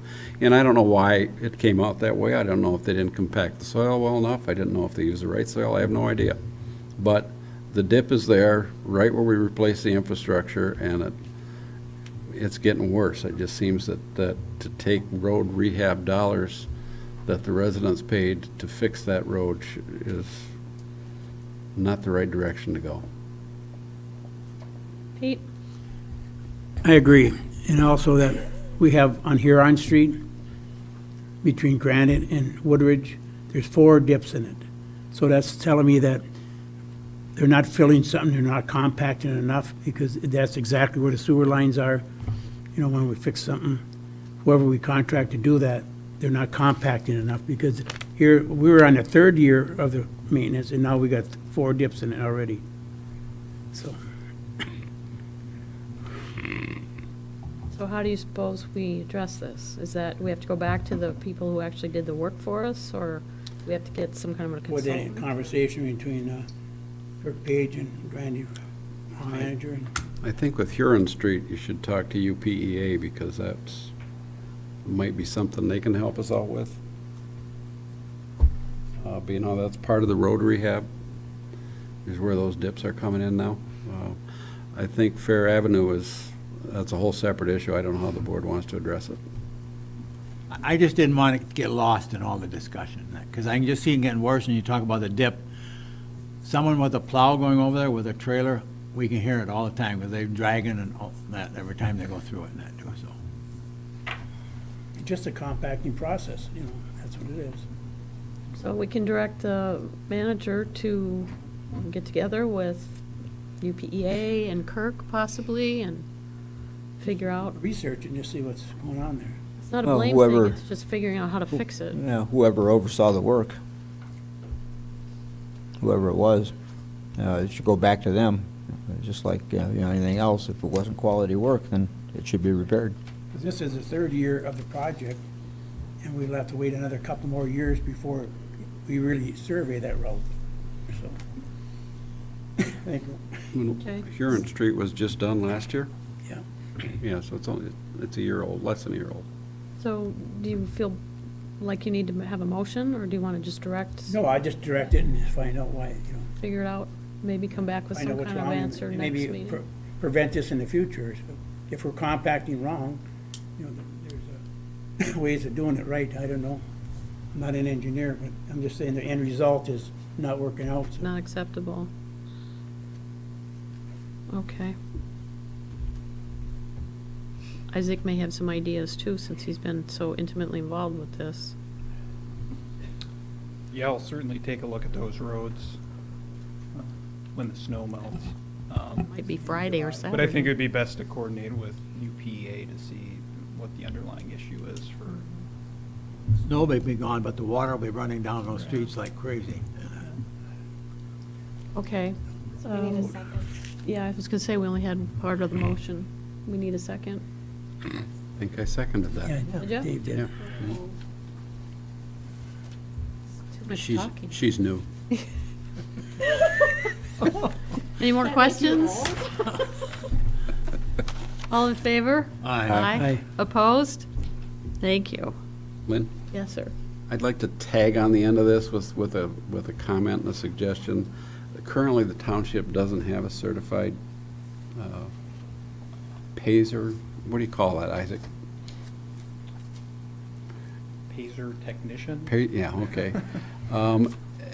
There's and one of the problems with not having a certified technician is that you can't record any of what we're doing in the county data bank, and for that with Michigan Tech. And I think it would be in our best interest, and Isaac is very close to being certified. They've got a one-day class is where at Mount Pleasant? Yes. In the middle of May. I would hope that the board would recommend that he goes down to that, and if possible, to get himself certified. And the reason I suggest that also is there could be some money to get back when you do the local road ratings and turn them in. You can possibly get some money back on that from a grant. That was pointed out at the seminar we just went to last week, that there's some funding out there for that. And But that would come to the township? It doesn't have to go through the road commission or something? no, it come to the township, come to the person or the entity that's doing the reading, and if we have a certified Pazer technician that's doing the reading, which we need anyway if we're going to do another 12 years of maintenance on these roads, that makes the data that we're coming up with more valid. It's put into the TAMC, and I wouldn't even attempt to say what that means. Transportation and Asset Management Council. There you go. It puts it all into that database so that it just makes the whole thing more valid. And we're doing the work anyway. We're But- just missing the certification. Originally, then, I was trying to figure out why this wasn't part of the discussion in the beginning, but originally, I think we were gonna have Tech do it, right? Right. Well, and Tech isn't in fact doing it, but Tech's not doing the, The technician part? no, Tech's not Day in, doing day out. the visual inspection of the roads. Isaac and I just did that a couple weeks ago. If Isaac and I did that next year and Isaac was certified, there's actually a possibility that we could get funding to support that. That would come back into the township instead of just costing for Isaac's time. But the end result is, in order to make that happen, he would have to go to get certified, and I think this one-day class would get him pretty close to that level. John? If Dave will make the motion to authorize sending him, I'll support it. I'm not sure where the funds would come from, because it would come out of planning, or the zoning and planning Yeah, administrator. what, Come out of planning and and I was zoning. gonna say, what, would this do it? Because he said almost. I'd have to do a little bit more double checking, but I believe that would get me there. I've already spoken with Planning and Zoning Administrator McCarthy, and he's on board with But I'm- utilizing the. I guess I'm just suggesting that the board would support that. What's one more step closer to it, so I would support that too. Ernie? I think getting back to moving in that direction, I think that should come back from the management with a recommendation to go this way with the dollars associated with it and where they're coming Yep. from. I would just bring it out so that the board was aware of it. Right. Yeah, I wouldn't have thought that, because now that's an extra cost on top of what we were doing. Can that come out of the maintenance budget? Probably not. More to planning. No, it'd have to Village come out part? of the the millage zoning money. and planning administrator, I Have to think. be out of budgeted funds. I think we should let the manager come forward with, Yep. with it and with where the dollars have come from, and we have to make a decision if we want to spend the money at that point in time. Well, the dollars would have to come from planning and zoning, so that should be a recommendation from the planning and zoning administrator, From wherever. from within his budget. For education, under education, Yeah. then. So he may have to reconfigure some of their planned training or planned conference attendance, but it should come out of that budget. Well, and he already made some concessions just to cover the staff health insurance. Right. I believe he might have some funds there. The only reason I brought it up is that the board was aware of it and they could support it, and then Jason could do whatever it is Jason has to do to come back and make a motion to get it approved. I don't even know if he has to get it approved. No, the board could simply express interest, and that would be part of the education and training Yep. within the planning and zoning department, as long as he has a budget for it. We do it for assessing, we do it for everything else, and I think this is very important because there's a benefit to it. I know, I'm all for it. After attending that thing in Ishmael, really very informative, and I think we should have somebody trained on our side, so. I can't quite remember which accounts they were coming out of. He's got 4,900 in travel and conference. That's what the suggestion by Jason was. And just for reference, the 5 credit hours that we attended last week cost $10 per person. So it's pretty minimal cost that should be able to be covered in that. The major cost would be the travel to, Right. unless you use the township vehicle, then there wouldn't be mileage involved, so that would reduce cost. Okay, so we want to have some kind of a recommendation back next Back from meeting. Jason. From Jason? Yep. Okay. I think all you need to do is just, by consensus, say that that's something you would be interested in have happen, and turn it over to the planning and zoning administrator and make it happen within his budget. Yeah, you don't need to come back with a report to you, it's within his, it's within our capability to approve. Yeah. Ernie will find the money. I got some money right here. Well, I think it's so important, though, because I've seen so many plans that failed on road projects and that, and we're not. We're right on top, and I think we're progressing the way we should be, and I think we should take the next step for Isaac to get trained. Okay, looks like we have consensus, or do you want, somebody want a motion? I believe we have an accord. Okay. All right, looks like you can, Work with your department head. yeah, work with Jason. All right. All right, consider planning commission draft 2018 survey recommendation. Looks like you can just stay right there. Yes, John? I'm sure everybody has something to say about this. I have a question, and it might be unfair to ask it, but of the representative, but will a list, there'll be approximately 750 households chosen at random to be sent this. And what I'm requesting is an answer to, will a list of the randomly selected households be available to the township board? If the township board would like that, then Okay. absolutely. A Okay. little background on how that list is generated. I'm not sure how it's gonna be generated Sure. either, but I think Yeah. what's important is that if we wanted to see a list of who the recipients were, we ought to be able to see that. I disagree. You disagree? Yeah, I How would think you that's- know whether it was randomly selected then? There'll be some kind of a pattern if we want to determine the type of method. I'm not asking gonna what do the a- method is. I just think that if you, when this is completed, I think that the list of randomly selected homes or households be available to the township board if they want to see it.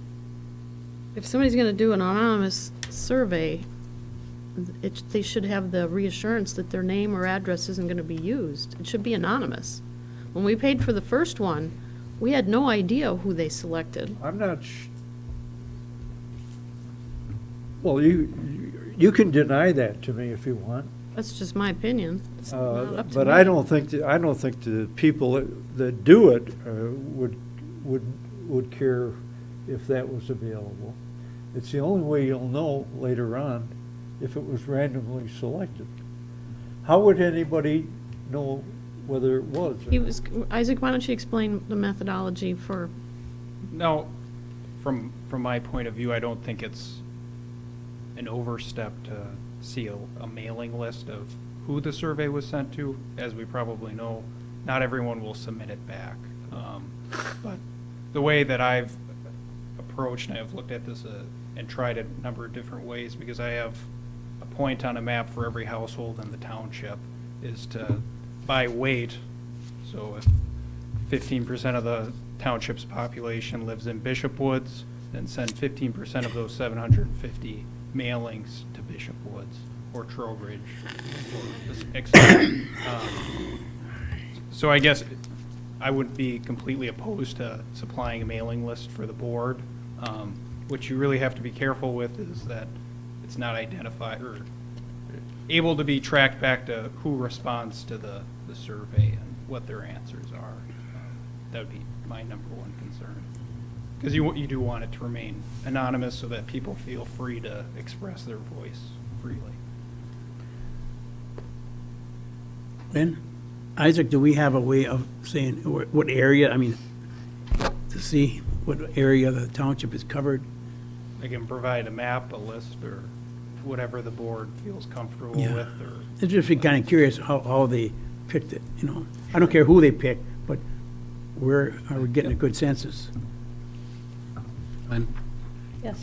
If I couldn't, tell me if I'm wrong, Isaac, but you have specific areas. You've got the Trowbridge area, which is some 50% of the residents in the township live in Trowbridge, and you've got Huron Woods, and you've got Bishop 50. Woods, and you've got the southern part of the township. There's areas that represent a percentage of the population.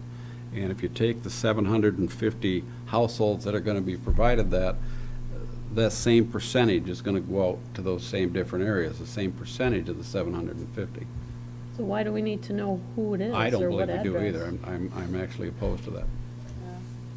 I think Randy? in a manner, you're skewing the results by doing that. Doing Because the 50% of the residents in Trowbridge may have a totally different perspective of what's needed in the township than in another area of town. If you're gonna do a random sample, it should be totally random out of the 3,905 residents in the township. And there are mechanisms to do that kind of a pick. I mean, once you start targeting populations for percentages, you're skewing the results. It's gonna be totally random. It's like the only some way to kind do of it. pick. It's a total random township-wide. Like every fifth address on the tax list or whatever. Well, there are mechanisms, I mean, there are method. mechanisms to feed data into that will give you a random sampling. Well, at least if the methodology that's going to be used could be put on paper, that would help. There isn't any indication on how it was going to be randomly selected. But I think that should be known, or at least part of the document. Yeah, and it's pretty well known that folks that live in a clustered urban area have different wants and desires than folks that live in a more rural area, so their answers are going to be Yeah. different. If you look at surveys, sometimes you know the answer before you send them out. Well, I've seen that.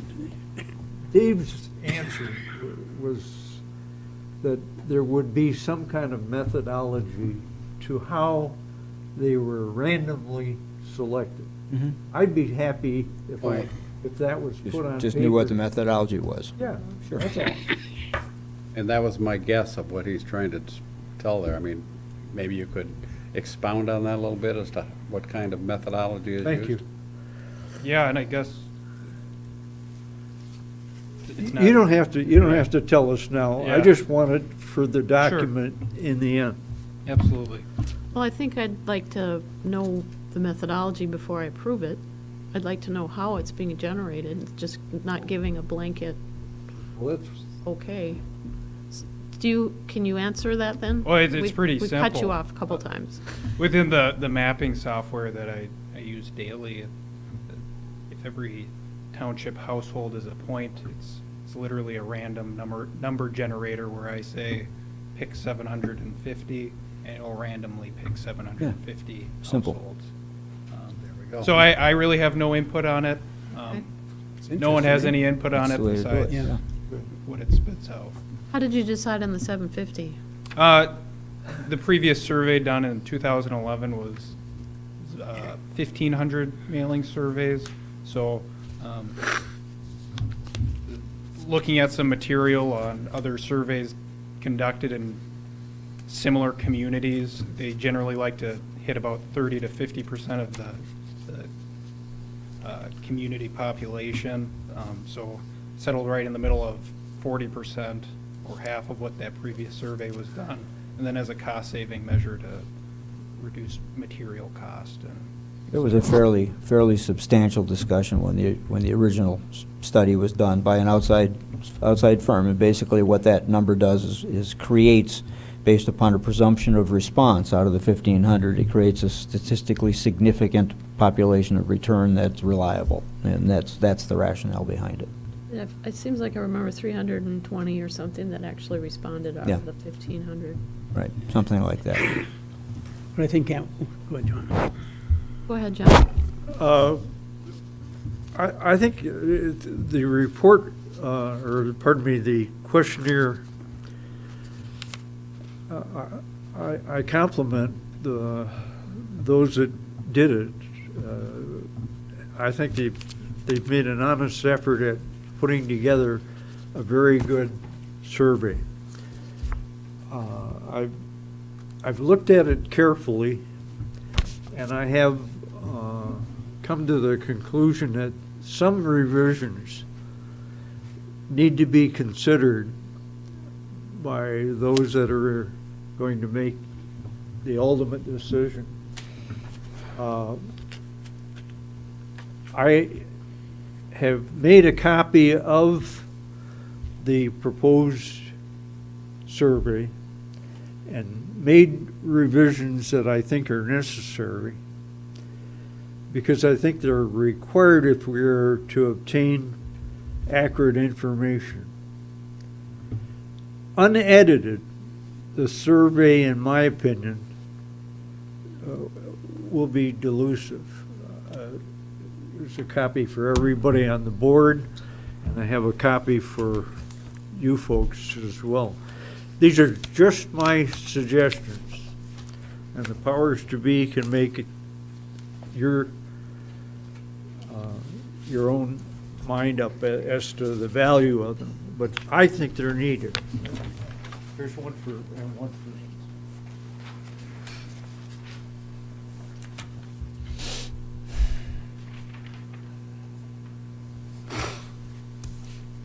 Putting something like this together is not easy, and I understand that, and I compliment those that worked on it. And I just offer these suggestions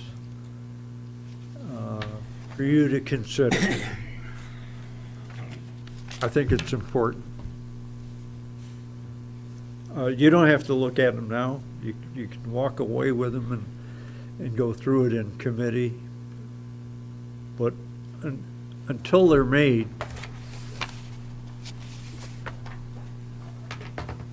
I think the survey will not generate exactly what we'd like to have. Ben? Yes. If somebody would look at the last thing, thank you for taking the time to help Marquette Township understand. Could we be a little bit stronger there? Should we be a little stronger, saying how important it is? Or, I don't know. Because I'd like to see a better response than we had last time. We had a good response last time, and it was pretty much right on the mark. But I just thought maybe, could we sort of accent it a little bit more? I don't know. That's up to the manager. You can.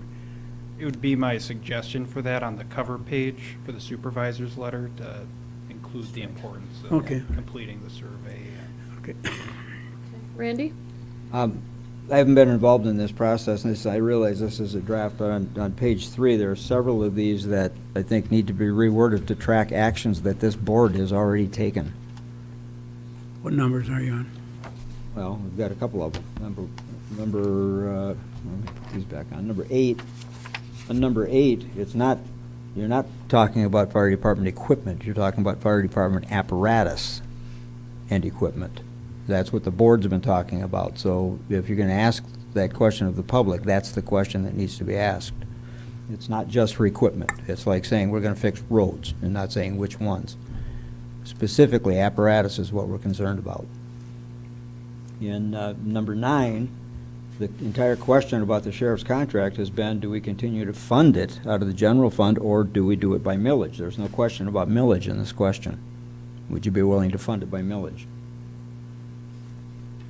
Number 10, you need to exclude police and fire. We will not share police and fire with a neighboring community unless it's a township.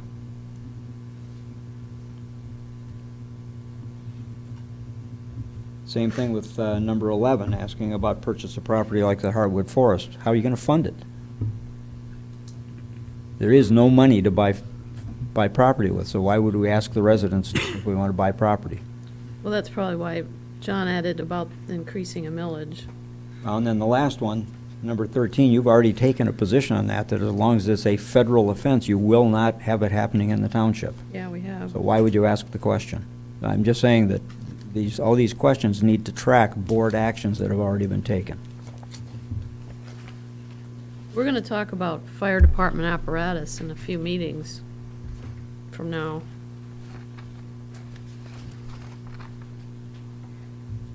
What do you think? Does everybody want to look at these and put their 2 cents in? Randy can do it from the perspective of the manager's chair.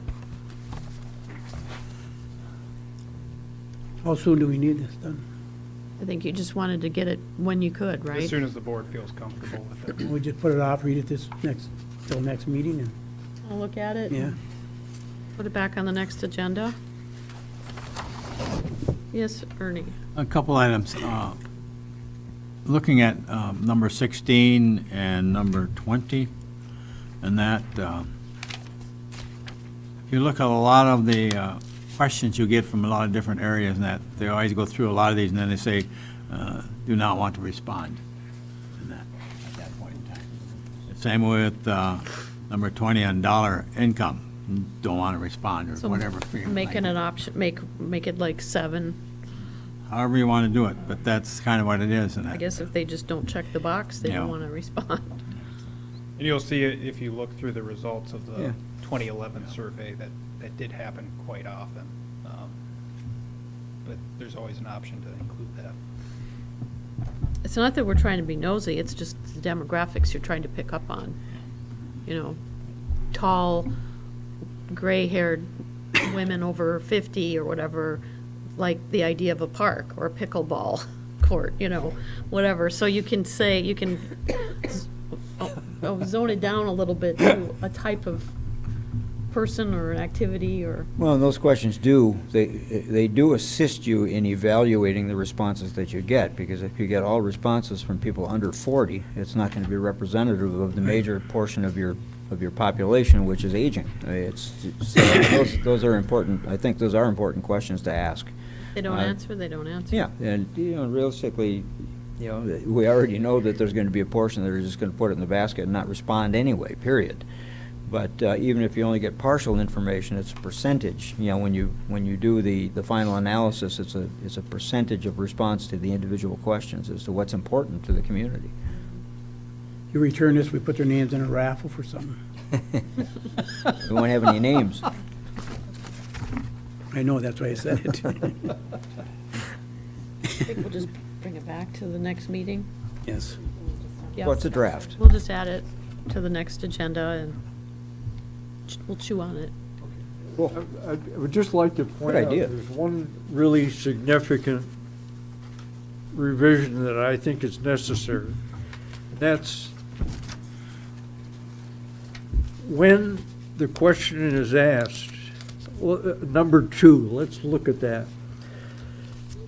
When you ask after they've filled out the very important or not important blocks, and you ask which of the 3 are most important to them, but you don't ask it with inserting that you would be willing of them, they think them worthy even with a millage increase.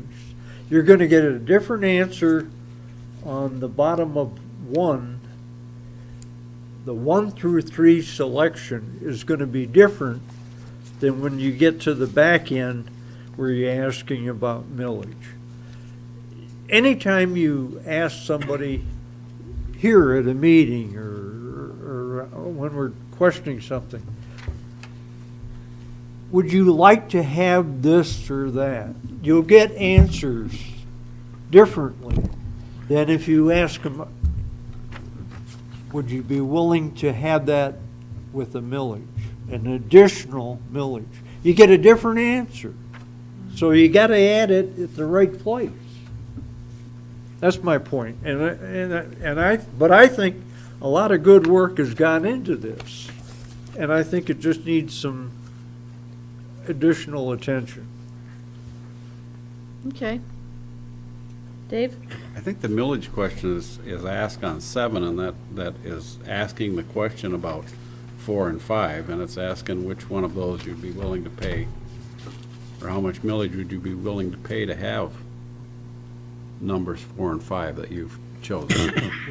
But the point is, Dave, under the blocks where people are selecting what they think is important or not important, and then you say which of those, by selecting the numbers 1 through 3, are most important to you. If you haven't asked the millage part of it, you get a different answer. Yeah, I agree. Well, I think the other thing I'd like to just point out is that this is actually put together so that the Planning Commission can use that data to direct the development of the master plan. Well, I'm aware of how it can be used. It's because not- the Planning Commission can come back and say, based on Unit 1 of this survey, this is what people want most of all. But that doesn't mean that they want it most of all if it involves a millage increase. And that's the only way we can do any of these things today. Well, we don't have to know that now. I agree with you. I agree with you 100%. But we also need to know what's important to them first. And I think if we do it so that we ask what's important first, then go to the millage question after. No, because the millage question isn't tied to those. The millage question says, which of them would you be willing to have a millage for later on? The question needs to be asked at the beginning of the 3 things that you think are most important with the millage increase. If all of them required a millage increase, which of the 3 would you select? You get a different answer than you will if you wait. Just ask, I mean, how many people would say, how'd you like a new car in your garage? They'd say yes. But if they had to pay for it, or they had to have a millage increase to have it, you don't get that answer. That's what's wrong with it. It's a great amount of work. I appreciate it, but it doesn't get to the nub of the thing. Okay, well, let's bring it back, unless there's no comments right now. No other ones. Okay? Thanks, Isaac. Thank you all.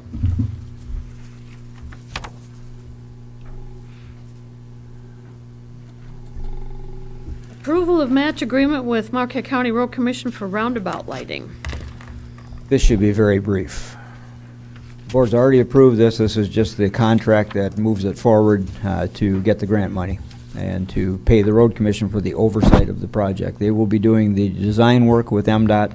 They will be overseeing the installation of the lighting for the roundabouts, and for that, we pay them $1,500. Yes, John? Federal funding for US 41 project, township roundabout lighting, cannot be obtained until this stipulation has been completed. I move that the matched lighting agreement be formally accepted and signed by our supervisor.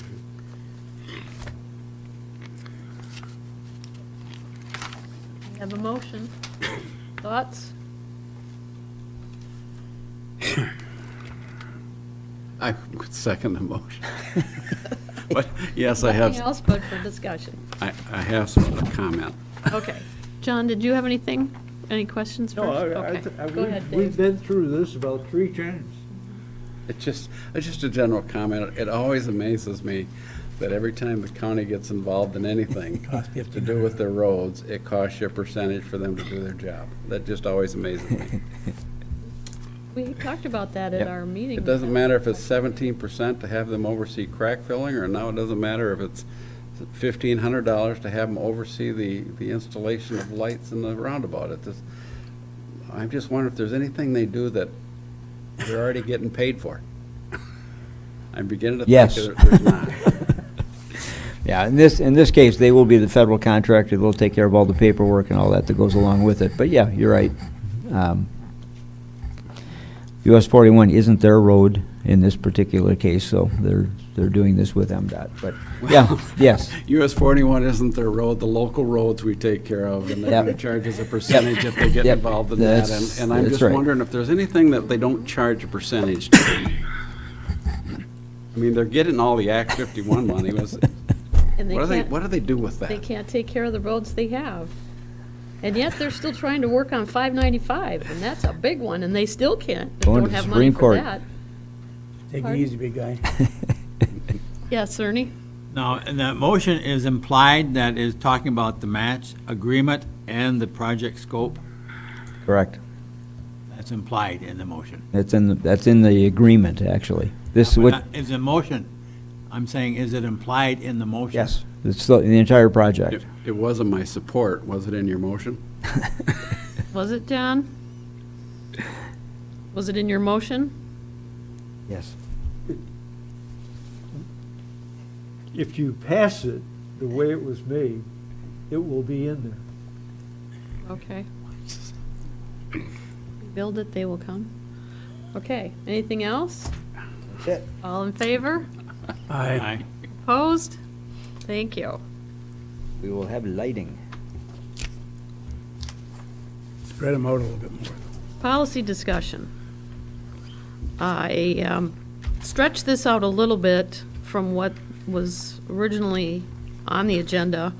We don't have to talk about this tonight. I realize I put it in a little bit late, but as part of our policy governance overview of policies and processes that we have in place, I would like to include all of our committees that we have oversight of which we have oversight in the next few weeks. So like I said, I didn't intend to have a lot of conversation about this tonight, and I did make some comments on recreation, only because we had recreation issues that came up this week. So this is information I'd like you to bring back to the next meeting, and we'll start with them, and we had 18 committees, I believe. 4 of them are mandated, so those will actually come off the discussion list because they're structured either legislatively or I guess that they're all legislatively. And then and if we want to keep them the way they are, it's the same thing with the policies. Once we talk about it, if we want to change the terms, the conditions, the bylaws, or not, we can. Okay, Dave? I would make the same comment I made the last time we addressed the policy governance issues. It just seems like there's a lot of discussion that goes into this, and rather than have this at a board meeting, I think it really belongs at a work session. That's fine.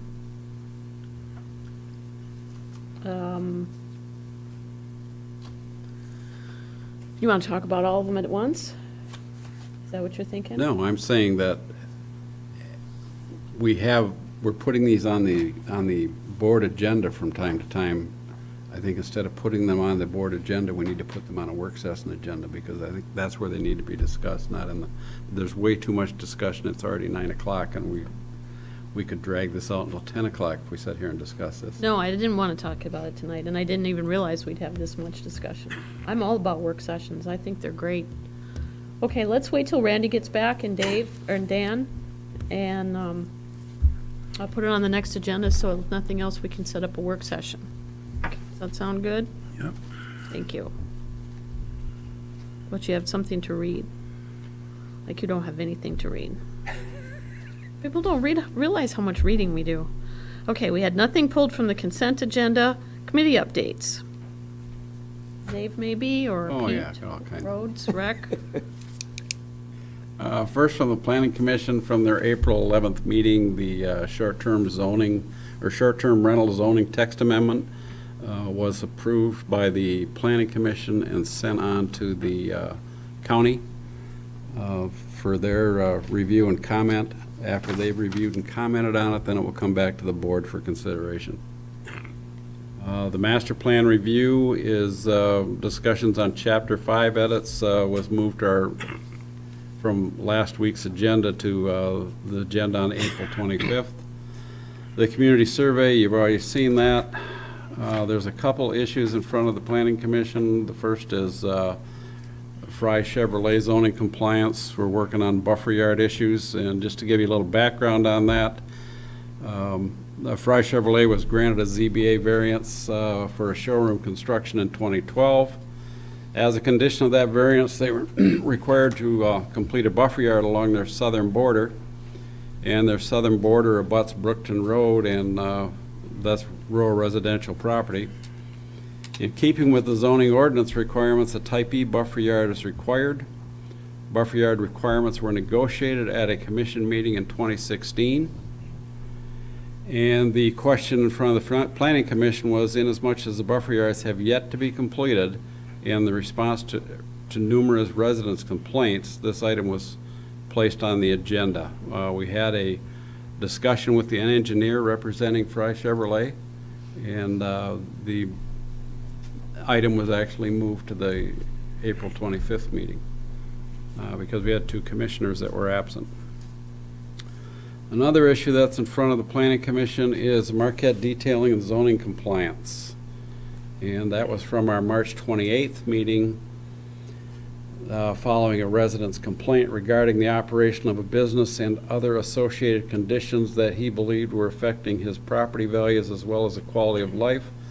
The commission directed the zoning administrator to review the zoning ordinance, property maintenance ordinance, and other relevant documents with the township attorney to determine if any zoning violations had or are occurring, inasmuch as the commission had not received that legal opinion until just prior to the April 11th meeting. That was also moved until the April 25th meeting. The Recreation Committee, Planner McCarthy already gave you the update on that about our 100% funding. The Lions Field project update, they had a pre-construction meeting with Oberstar this past Monday. And in light of the snowstorm, they are now considering, as you can recall, the board awarded the contract to them for the Lions Field pathway and the barbecue pits. And they're moving that to a mid-May start date now. They were going to start like next week. Maybe in July. So they're moving it to a mid-May, and they think it will be done before the end of June, which will be well ahead of the community days. And then we also have spring cleanup day is set for May 26th from 10 to 2 p.m. And there's some discussion about, I know it's been offered that we could have the pre-cleanup meeting at the Cedar Motor Lodge. Yep. And we're wondering if we couldn't, if there was a reason that we couldn't have it here. It's worked out well here the last couple of years. They come into the boardroom for about an hour on the morning they start, and then they go out to the field and do their stuff. And what happens when they have their meeting is they talk about some of the trash they might find out there that they should not be messing with or how to handle it. And I guess last year we ran across some people that were living in Schwemmwood and how to deal with that. So there's some 40-some volunteers that show up. And we have a little meeting ahead of time to make sure that everybody knows how to deal with these specific items. It's a very short meeting, 20 minutes. You said an hour. Well, an hour time you get here and get the equipment distributed, but most of that happens in the parking lot. we'd like to get them into the boardroom or something, or into the community room if it's not being used, someplace in the township hall, so that we can have that little discussion with them about the safety precautions they need to exercise. And I'm just wondering if that's not more beneficial to have it over here than it is to have it at the Cedar Lodge. The hall's closed, Holiday weekend. that's why. Okay. Well, Well, the issue is, members of the public want to utilize the facility on holiday weekends, and we've taken a position that it is not available for use on holiday weekends. We don't staff it. Everything we do would be overtime. We've rejected, I mean, if we're gonna start using it on holiday weekends, then I need a budget amendment. I guess I'm wondering if we need to staff it for that, or is that just plain we need to staff it, period? well, somebody's gotta be here to make sure everything's locked up and lights are off and everything's done. Well, and it's also the use. I mean, we tell people you can't use it, and then we got 40 people parking in the parking lot on a holiday weekend. We'll use the outside, we'll have it outside the door. I mean, it's a board decision. I mean, if our posture has been, it's not available on holiday weekends. We don't have anybody on call, we don't use it, but, if the board wants to change that position, then I just think it's important to have it here, like we have for the last couple of years. Well, I guess what I'm wondering is, didn't mean to get into this conversation during the briefing, but I'm wondering if there's enough people here that are township affiliated, if that doesn't constitute somebody being here. what about staff members that want to use it on holiday weekend? Yeah. Family reunions? We're not renting it out, we're not renting it out for that reason. Well, It's a safety need to pick up the township. I'm just saying, that's Yeah. the current policy, and we've been telling people, we've had a number of people that wanted to use the facility on that weekend, and we've said it is not available for use. The room, community room is not open, the board meeting for a meeting should be opened. It's up to the board. Anyway, that's the rec committee agenda. The road committee, the transportation facilities plan did a review on chapter 4. That was, again, we're moved that to the May 1st meeting. And the asset management program progress continues. That looks like that'll be done very shortly. We're looking at sometime in May that asset management program should be done. And road heat rehab maintenance project, that was in item number 7D tonight that you took action on. So that would do it for committee updates. Lynn? Yes, We need Pete? some kind of consensus on this meeting because it has to get out. And I just think should be the place to have it. Have everyone go down to Cedar, and which I really appreciate you offering. There's got so many cars coming and getting on the highway here, we just shoot across and go up.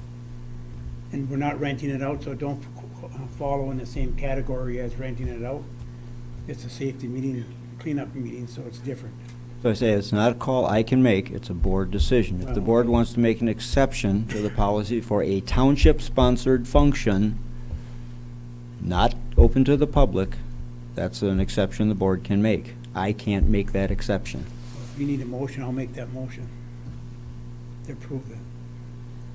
Kind of a roundabout way of getting there, but that's what I was trying to tell the board. I don't oppose it, but your current policy does not allow me to make that exception. We'll make an exception now. I'd second it. What's the motion? To have a meeting, the cleanup meeting for the township here. What date?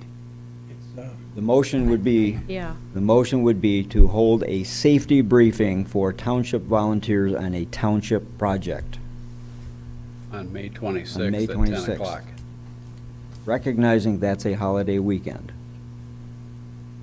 It's even more important because it's a holiday to get the people to come out. Was that your motion? That's my point. That's what I said. That was my second. Okay. Even for pickleball? The question I have is, who's going to be responsible Yeah, for opening that and was my closing? next one. I will come in and open and close the building. I'll sweep it. Done.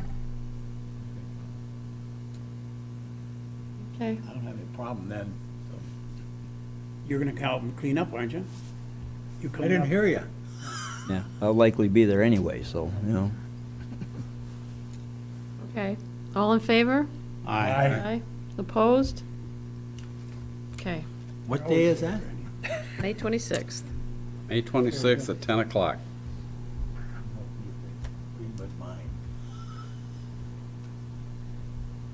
Okay, is that it for updates then? That's it for me. Thank you, thank you. Community events and Iron Ore Heritage Rec Authority and the Downtown Development Authority. Actually, I'm going to be touching community events on my manager's report, so we can defer it to them. These are just the reappointments. Yeah, I'm just, for committee reports, is what I was referring to. Oh, okay, okay. Anyway, these are the three, and part of our discussion too on committees later will be to have all these expire on the same time of year, instead of having them spread all throughout the year, that we have to keep worrying about this. But anyway, these three people have agreed to be reappointed for those three committees to 2020, 2021, and 2022. They've all been contacted. And we just need, and I don't know if it matters if we do them separately or in a batch. That's a Clerk Rattari question. Ernie? I move to concur with the reappointments for Barb Weigard, Glenn Johnson, and Brian Jensen Support. to the different committees. All in favor? Aye. Opposed? Thank you. And thank you to Barb and Glenn and Brian for continuing to serve. We appreciate that. Can't do it without our volunteers. Any public comment? We're at the end of our agenda. Gosh. Not yet. Mike Springer, Eagles Nest Road. Just actually, I need some clarification. The discussion on pickleball, there were some board members that mentioned that it should go to the rec committee, but I didn't quite understand where it's going from. We didn't What was the really decision? even get a consensus. We just said Okay. we'd kind of look at it. Does the board have a pleasure? They send it to the record and even Well- discuss and bring it back. Technically, you should send it back to the planning commission. Yeah. Planning Commission? Yeah. Okay, I'll see it there then. One other thing too, I just don't know if this is a possibility, Randy, but instead of you coming in on a more holiday weekend, would Mr. LaRue be able to open the place for us? He's gonna help anyway, he's always there. Oh, you gotta be here anyways? Yeah. Sorry, Randy. Doing the swim with. Okay. Thank you. Thanks, Mike. Thanks for that clarification. On our survey, we probably gotta include pickleball now. They can fill it in under other, but it's not on it. That wasn't an issue a month ago. Joe Shedder, Chapel Ridge, thank you for your time to the township and taking your evenings and discussing things that help all of us as residents. Just a quick point of view, comment, public comment, all it is. What would the township's perspective be if people showed up at the Lions Field and put nets up without a board approval or a manager's meeting? I just wonder, you can play softball, kids rollerblade on the rink, something to consider. It's real simple what we're looking for, or what people are looking for. It doesn't even have to be thought of. You can do it in the township parking lot. Well, the only, and I was going to talk about it under manager's report. The only thing that I would be concerned about is we would probably have to do the same thing that we've done with the ice rink during the winter time, is designate specific times, because we do have multiple uses that go on there at the same time. So we'd have to try and kind of schedule that and set some type of a time schedule. We have roller hockey going on there. We have kids on there all the time, riding bikes, doing all kinds of things. So, we would have to identify times and uses, basically, I guess. Times, I guess I was just thinking, Yeah. pointing out that why did there have to be a designation if there's not one now? I mean, if I showed up at the tennis court, play tennis, people are playing pickleball, you can't tell people, hey, this is pickleball. True, It's a yeah. court in itself. But now you're talking about something where you said you got 150 potential people, and, and if they're there all day, every day, being retired, whatever, it's not available for anybody else to do the things they want to do. So that's what I'm suggesting is if we're going to add those kinds of amenities, you need to structure it somehow so my staff knows who's doing what, whether they have to be there to unlock, open up, clean up, whatever. So it's just thought. I'm just thinking, along those lines. I'm not necessarily, the original installation of nets, I had an issue with that, but, potentially putting holes in the concrete, no, that's not something we can deal with. But portable nets, we use portable hockey nets, so that's not an issue. But the use in the summertime is pretty varied on there. Not constantly, but it's pretty varied. So we might just have to have some kind of a control there. I'm sure some other places do too. I don't know. Just a thought. Well, and it sounds like the request was to have the opportunity to do it, and have it available. So that's the way I looked at it. Yeah, if you're doing 4 Like courts. if we didn't have a basketball you got, court and somebody was 16 asking, people so. playing at a time? Yeah. So, or 8, yeah, either way. Dave? Hopefully the planning commission will come back with a recommendation and a fully hatched idea. One would hope. Okay. That's why we pay you the big bucks, right? Thanks, Joe. Any other public comment? Semi, sure. Come up to you're a taxpayer too. You're entitled. Okay. Uh-oh. I just want the board to be aware, one of the things I thought we were gonna get, I would have a couple of questions on vehicle status, and we didn't go there, so it got by me. But I want the board to be aware that, Lynn, I think, touched on it at one of the last board meeting, the amount of repairs we've recently put into 2177, which is a 1999 apparatus, which happens to be our primary apparatus. It handles all our rescue, all our extrication, high-angle rescue, and then actual structural fire. We're probably looking at anywhere between $6,000 and $10,000. We have not got the bill yet from R&R, but we've had a rear axle fail, we've had a generator fail, and we've had a cracked flange in the hydraulic pump, all within the last 3 months. And we have no mechanism under Public Act 33 to fund an apparatus. And we are running these apparatus well past, 15 to 20 years is considered the maximum that you can get out of a piece of equipment. And we're getting to the point now where we need to at least start building the apparatus replacement fund, or we're gonna end up losing a truck and have no mechanism to replace it. We'd have to go out and bond for that. Remember, we talked about that before, that we Yeah, can't millage. put it up. We'd have to go to bond it or millage or whatever to buy another truck. And I was wondering when it was gonna come up, because every month you get the report, so much money for this, so much money for that, and this one year you got 2 big expenses coming up. And 3. You gotta replace something somewhere. I just wonder when it was coming up, but we talked about this when we we're doing the budget and the changing of the policies and stuff like that. You can't put money aside, and now you have to go bond it or something like that. I was just wondering when it was gonna come Well, up. exactly, Pete. We were doing fine. Granted, we were not meeting the intent of Public Act 33, but for years, because we were naive, I guess, and how that Public Act was actually supposed to be operated, we used the surplus from that. We were able to build up a fund, and then we'd get to 50% or 60% of the cost of the apparatus. We'd order it, and then we'd pay the remaining money out of the fund balance. But, the clerk was looking at that, county clerk, and realized that we were funding major equipment out of it.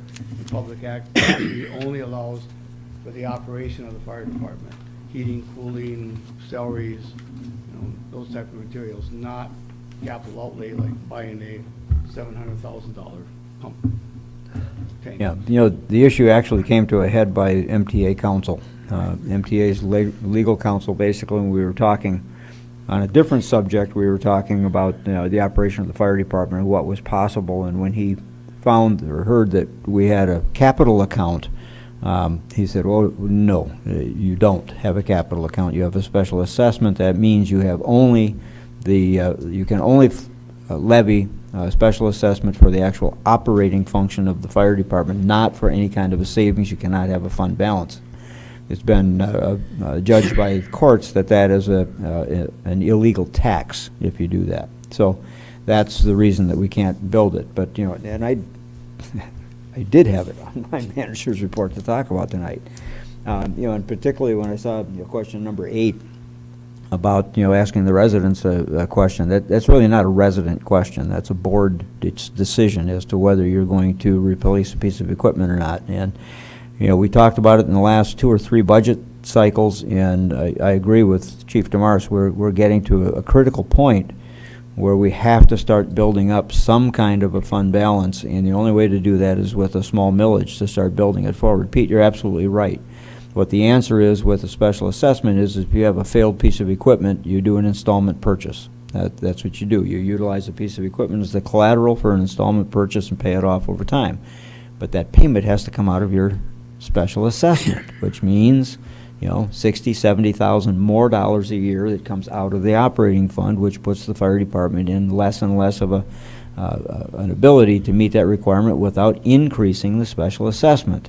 So, you know, the answer to me, again, and you'll see it again in the 2019 budget, is to get a millage question on the ballot as quickly as possible, quarter mill, half mill, whatever, to start building that replacement fund so you at least have a down payment, you know, to get going on a replacement. You know, as Ron mentioned, this is a 1999 vintage. You don't even have 1999 cars that you're driving, and we've got our well, barely, you know. But what's happened recently? You know? So I mean, yeah. I mean, these are going to be fairly large, and it's not so much the cost of the repair that was necessary on 77. It was out of service for 11 days. We didn't have it. It was unusable for 11 days, and then as soon as that got fixed, the generator went. And it's not the generator for the vehicle; it's a generator for the pumping mechanism. So, or I mean, for the extrication gear. So, you know, it made it still not usable for primary safety, basically, for rescue operations. So we need to seriously consider that in terms of going forward. I would certainly encourage the board to consider it for a November potential ballot question this coming November, so we can start building a fund up to address some of these things. But it's going to come up in the next month or so for our discussion. I think, much as anyone hates to talk about millage, I think it's one of those that we have to address, and address it very directly, because we don't have a lot of time to do it. Yeah. One mill will generate excess of $215,000. $246,400 is 1 mil. But who's counting? But who's counting? I haven't seen the new one. I'm going by the Yeah, old that's 18. So that's the 2018 assessed value would generate. It's $246,496,000, almost $246,500. 1 mil would generate $246,000. A quarter of a mil is $62,000. I mean, so it's a start, you know, to start building up. But you know, you basically have 2 options. If that piece of equipment went down tonight and was unrepairable to maintain its license, you have basically 1 option, and that is to go do an installment purchase, and whatever the cost of that installment purchase is, to increase the special assessment to cover the payment.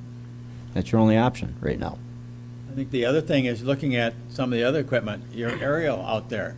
It's even older. Pardon? I know, it's that even was older. purchased back in the 90s for about $300 and some $1,000. Now it's a little over $1 million to replace that. So Yeah. it's getting up there. So Yeah, you're absolutely right. I mean, those pieces of equipment are expensive, and they're getting more expensive every year. That's why our insurance rates keep going up, because we escalate the value every year to match what the actual marketplace is. You're right. It was 1.1 million for the aerial to replace it, and so we've got it insured for that now. So can we use, if we're going to take a mill out for apparatus, Excuse me. can Can we use, if, let's say we collected $200,000 to put as a down payment, can we continue to use that to pay for it too? Well, it depends on how you word your millage request. I mean, if you did a millage request for, Chief DeMars and I have been running all kinds of scenarios about how you might want to do it. But if you ran a 1 year, 1 mil to get a jump start on it right away, and then for the second year dropped it down to half a mil, and then for 5 or 10 more years at a quarter of a mil, yeah, you'd be in good shape. We would not so much pay it off, but certainly have a sizable chunk of down payment that would keep any kind of a special assessment increase minimal for operations. So I mean, those are options for the board to consider. There aren't grants out there anymore for apparatus equipment, for equipment like that. It's just, it makes it difficult. The danger, there's been discussion about converting from special assessment to a millage. Well, the way things are going, there's a chance that a millage wouldn't get approved. Then what do? You don't have a fire department anymore, if the millage isn't approved. So the special assessment is a way to stay with the actual operation of the fire department for provision of the department, but equipment replacement is going to have to be a millage of some sort. These vehicles aren't getting any newer either. So, I mean, you get one and you get paid off, and here you got some other ones in here in 2006 and 2003, and well, look at they're our leaking, they're different rusting and that. Look at our because newest. of movement. Look at our newest piece of equipment, our new one. How much that problems isn't we that had much with old. that. It's been a maintenance hog. I mean, Yeah. it's been tremendous. It's just lucky we had a warranty and then an extended warranty, and now we have a perpetual warranty on parts of it, but it's not the quality. I think we of should, the Randy, you're 99s. right, we should go for a millage and, I don't know, whatever you come up with in November, because to get it started, because the longer we put it off, we talked about this 3-4 years ago, the trucks are getting, so I think we have to seriously put something into millage and talk about it, because they might not go the first time, you might have to go the following election and try it again. But it's important that we proceed on this and not leave a. I think it is. I think it's a step that the board needs to take regardless of what public opinion is. I mean, it's a safety and health issue. I think it's something on budget that we have to come up with at that point in time. Yeah. Okay. Thanks, Ron, for throwing that in. Yeah, thanks a lot, Ron. Announcements. If you have something, yeah, that was public comment, yeah. Public comment. If you're gonna look at running a millage for the fire department, let's not forget about the sheriff's department or looking at getting patrols. That's on the question, yeah, that's on the survey. The conversation I've seen in a prior meeting, looking on YouTube, was about safety glass and having things here for the employees. What about the citizens that are paying the taxes in the township? I know that's gonna come up with the sheriff's numbers on what came back for 6 months or for a year with Greg. If you're gonna run a millage, let's look at it as health and safety, law enforcement, and fire. Yeah, those are the two key ones. Thank you.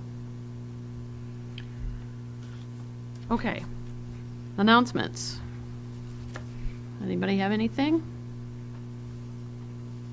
to share?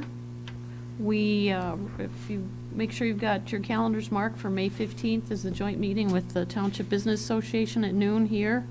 They're buying lunch. I don't know what that'll be. They have a $500 lunch budget, so. Oh, that sounds tasty. May 15th, at what time? Noon. Noon, in the community room. So that's their next meeting. So they'll probably be here about 11:30 or so to have their meeting, and then we'll join in together. So we're only doing 2 meetings this year with them, May and November, because we were doing it quarterly prior to now. The other thing, I did put a little something in your packet, I think, or was it an email or something, the discussion about the solid waste meeting that Darlene and I had. And it was just mostly information. If you have any questions, I can try to answer them. I thought it was a very beneficial meeting. It was there 3 hours. About 20 minutes of that was the tour of the facility.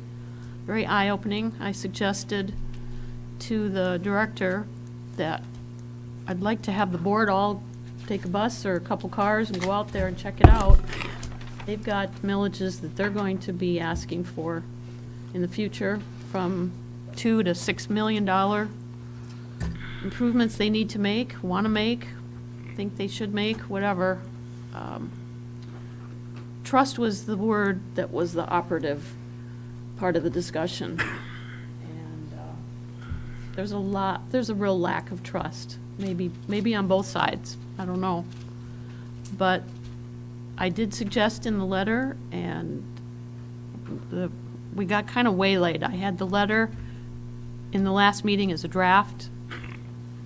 Before the letter went out, the newspaper article hit. I probably should have called Lisa and said, I'm not sending it out yet. And the only reason I didn't was because we were meeting with Brad on Thursday, and I didn't want the Township Association to get the letter before Brad did and slap him in the face, blindly. So I even asked one of the board members, the County Township Association board member, if he thought I should wait until Thursday to mail it, and he agreed. So by waiting, the article hit, it looked like it was an attack because nobody knew the content of the letter. So I sent that right out right away.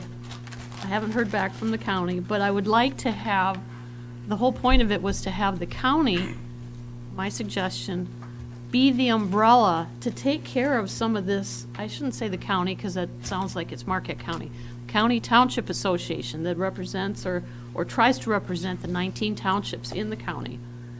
Be the overall umbrella for all of the discussions, whether it's the road committee or road commission or the solid waste or the county board or whatever, to be the facilitator and the one who pulls these meetings together. We have a township road committee relations meeting once a quarter.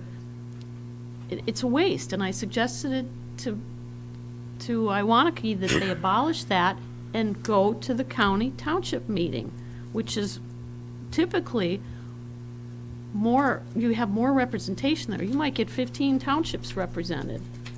When you go to the relations meeting, there might be 2 or 3. It's one less meeting everybody has to do. Fortunately, the last county meeting, Jim Iwanaki went, and he gave a report, and I heard back from a few of the members. They were so glad that he was there to give a report and answer questions. That's what this should be about. So that was my suggestion, that we meet with the wastewater board, have a conversation, not just go to their meeting tomorrow. I'm going to try to go, expect to go. Trying to attend someone's meeting is not productive. We need to have a back and forth conversation of how things are going, how we can help communicate. If they want to do a $6 million millage coming up for buildings and stuff, we need to talk about that. We're stockholders. The operations were discussed. The 75 cents was discussed per ton. The perpetual care was discussed, and I can follow up on that. I don't want to get into a big, long conversation, but that's the kind of stuff this board needs to know about. Marquette Township has a big interest in this, not as big as the city because they have more users, but we're in the middle of this with our commercial line and the residential line. This is important to us. We should really be a part of that discussion. So I'm kind of hoping to hear back from them. Both of the meetings are tomorrow. One's at 4 and one's at 7. The county and the solid waste. Solid waste. Right, and the county township too. So I'm going to go to both and see what they're willing to do or not. So I just wanted to give you that update. Anything else on announcements? Manager's report. Oh, sorry. Just a reminder, board members, May 9th, 5:30 at the Marquette County Township Association dinner. And if you plan on coming, will you please let us know? Yeah. It's a very good dinner. And Finish swimming this year, hey? yes.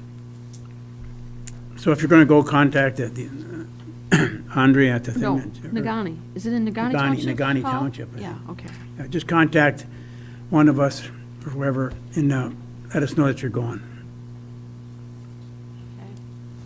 Managers report, we've kind of torn it apart already, all the things Yeah, you a wanted to talk about. few items, yeah. I got a couple of committee reports. Community Events Committee's been meeting on a regular basis. We're scheduled to meet again next Monday. We're talking about the spring and summer programs, and believe it or not, the November programs already. As a reminder, we've got three major projects that are coming up. Number one is the first one is the car show that takes place at the Westwood Mall parking lot. That's in June, usually around Father's Day weekend. We're planning on that. Community Day celebrations in August. The construction at Lions Field should be finished well in advance of that, and we'll be starting to set up. We'll be having the swing set be installed that we just got the funding for tonight. That'll be ordered tomorrow. Actually, it'll be confirmed. It's already been ordered. So that'll be set for installation probably at the same time that the other work is going on at the field. And then in November, we do the Christmas tree lighting, which is usually right towards the end of November. The other thing that's happening right now is, as you might remember, the middle of April starts baseball season at Lions Field. I think they're going to be a little late this year, but at any event, the Lions Field with the Marquette Little League and with the Marquette Senior High School softball team, so it's home field for them. They start supposed to start next week, but I don't think they'll be there. And that runs through the end of June with tournaments in early July. That pretty much fills up the Lions Field, the ball field.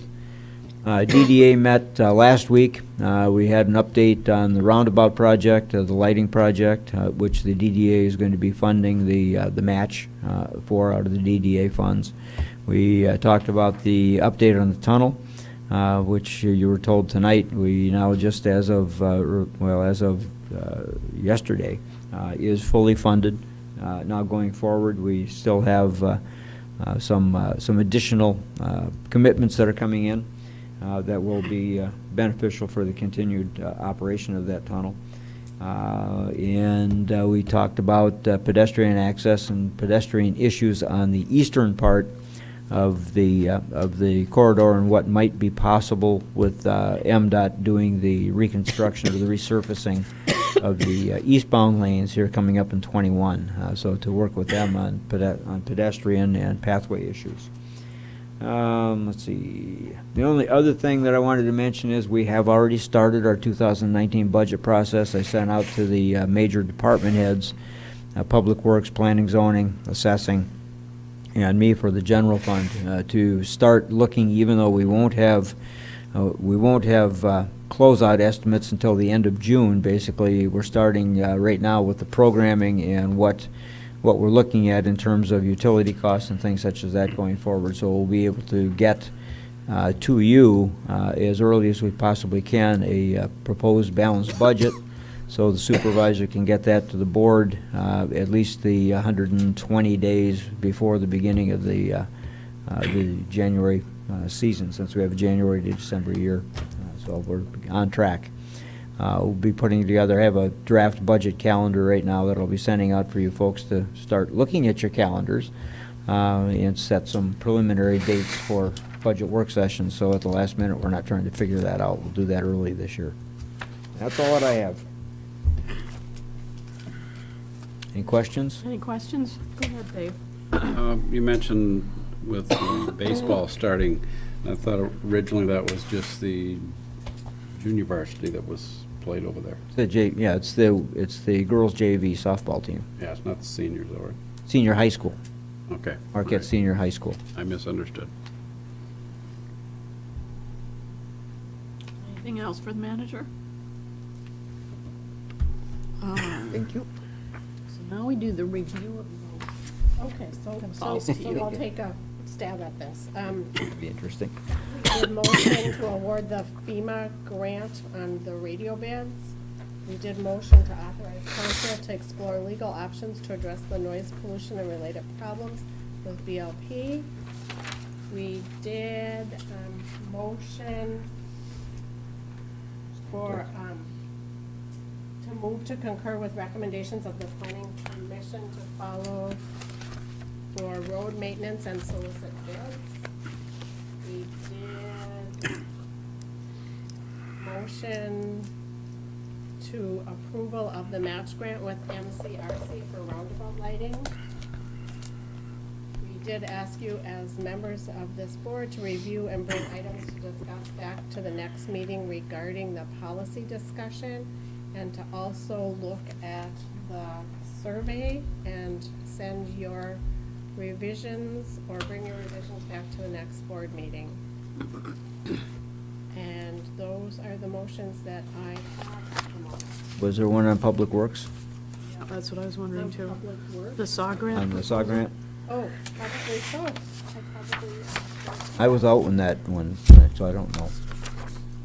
Yep, the SAW grant? Stantec SAW grant. There was a proposal to approve the Okay. Stantec SAW grant proposal wastewater collection system. Hey, well done. Thanks. Hey, we did a lot of talking. Your dad would be proud of you. Thanks. So future agenda would be the survey, and then I'll add on the work session scheduling for committees. I think that was all I had to, And that governance thing. yeah, that's policy governance. Any board member comment? I'd like to take this time to wish my pickleball partner, John, the happy birthday for Monday's his birthday. Happy birthday, John. Happy birthday, John. Ooh. Had to do it, John. You knew I was going to. Anything else? Any other comments?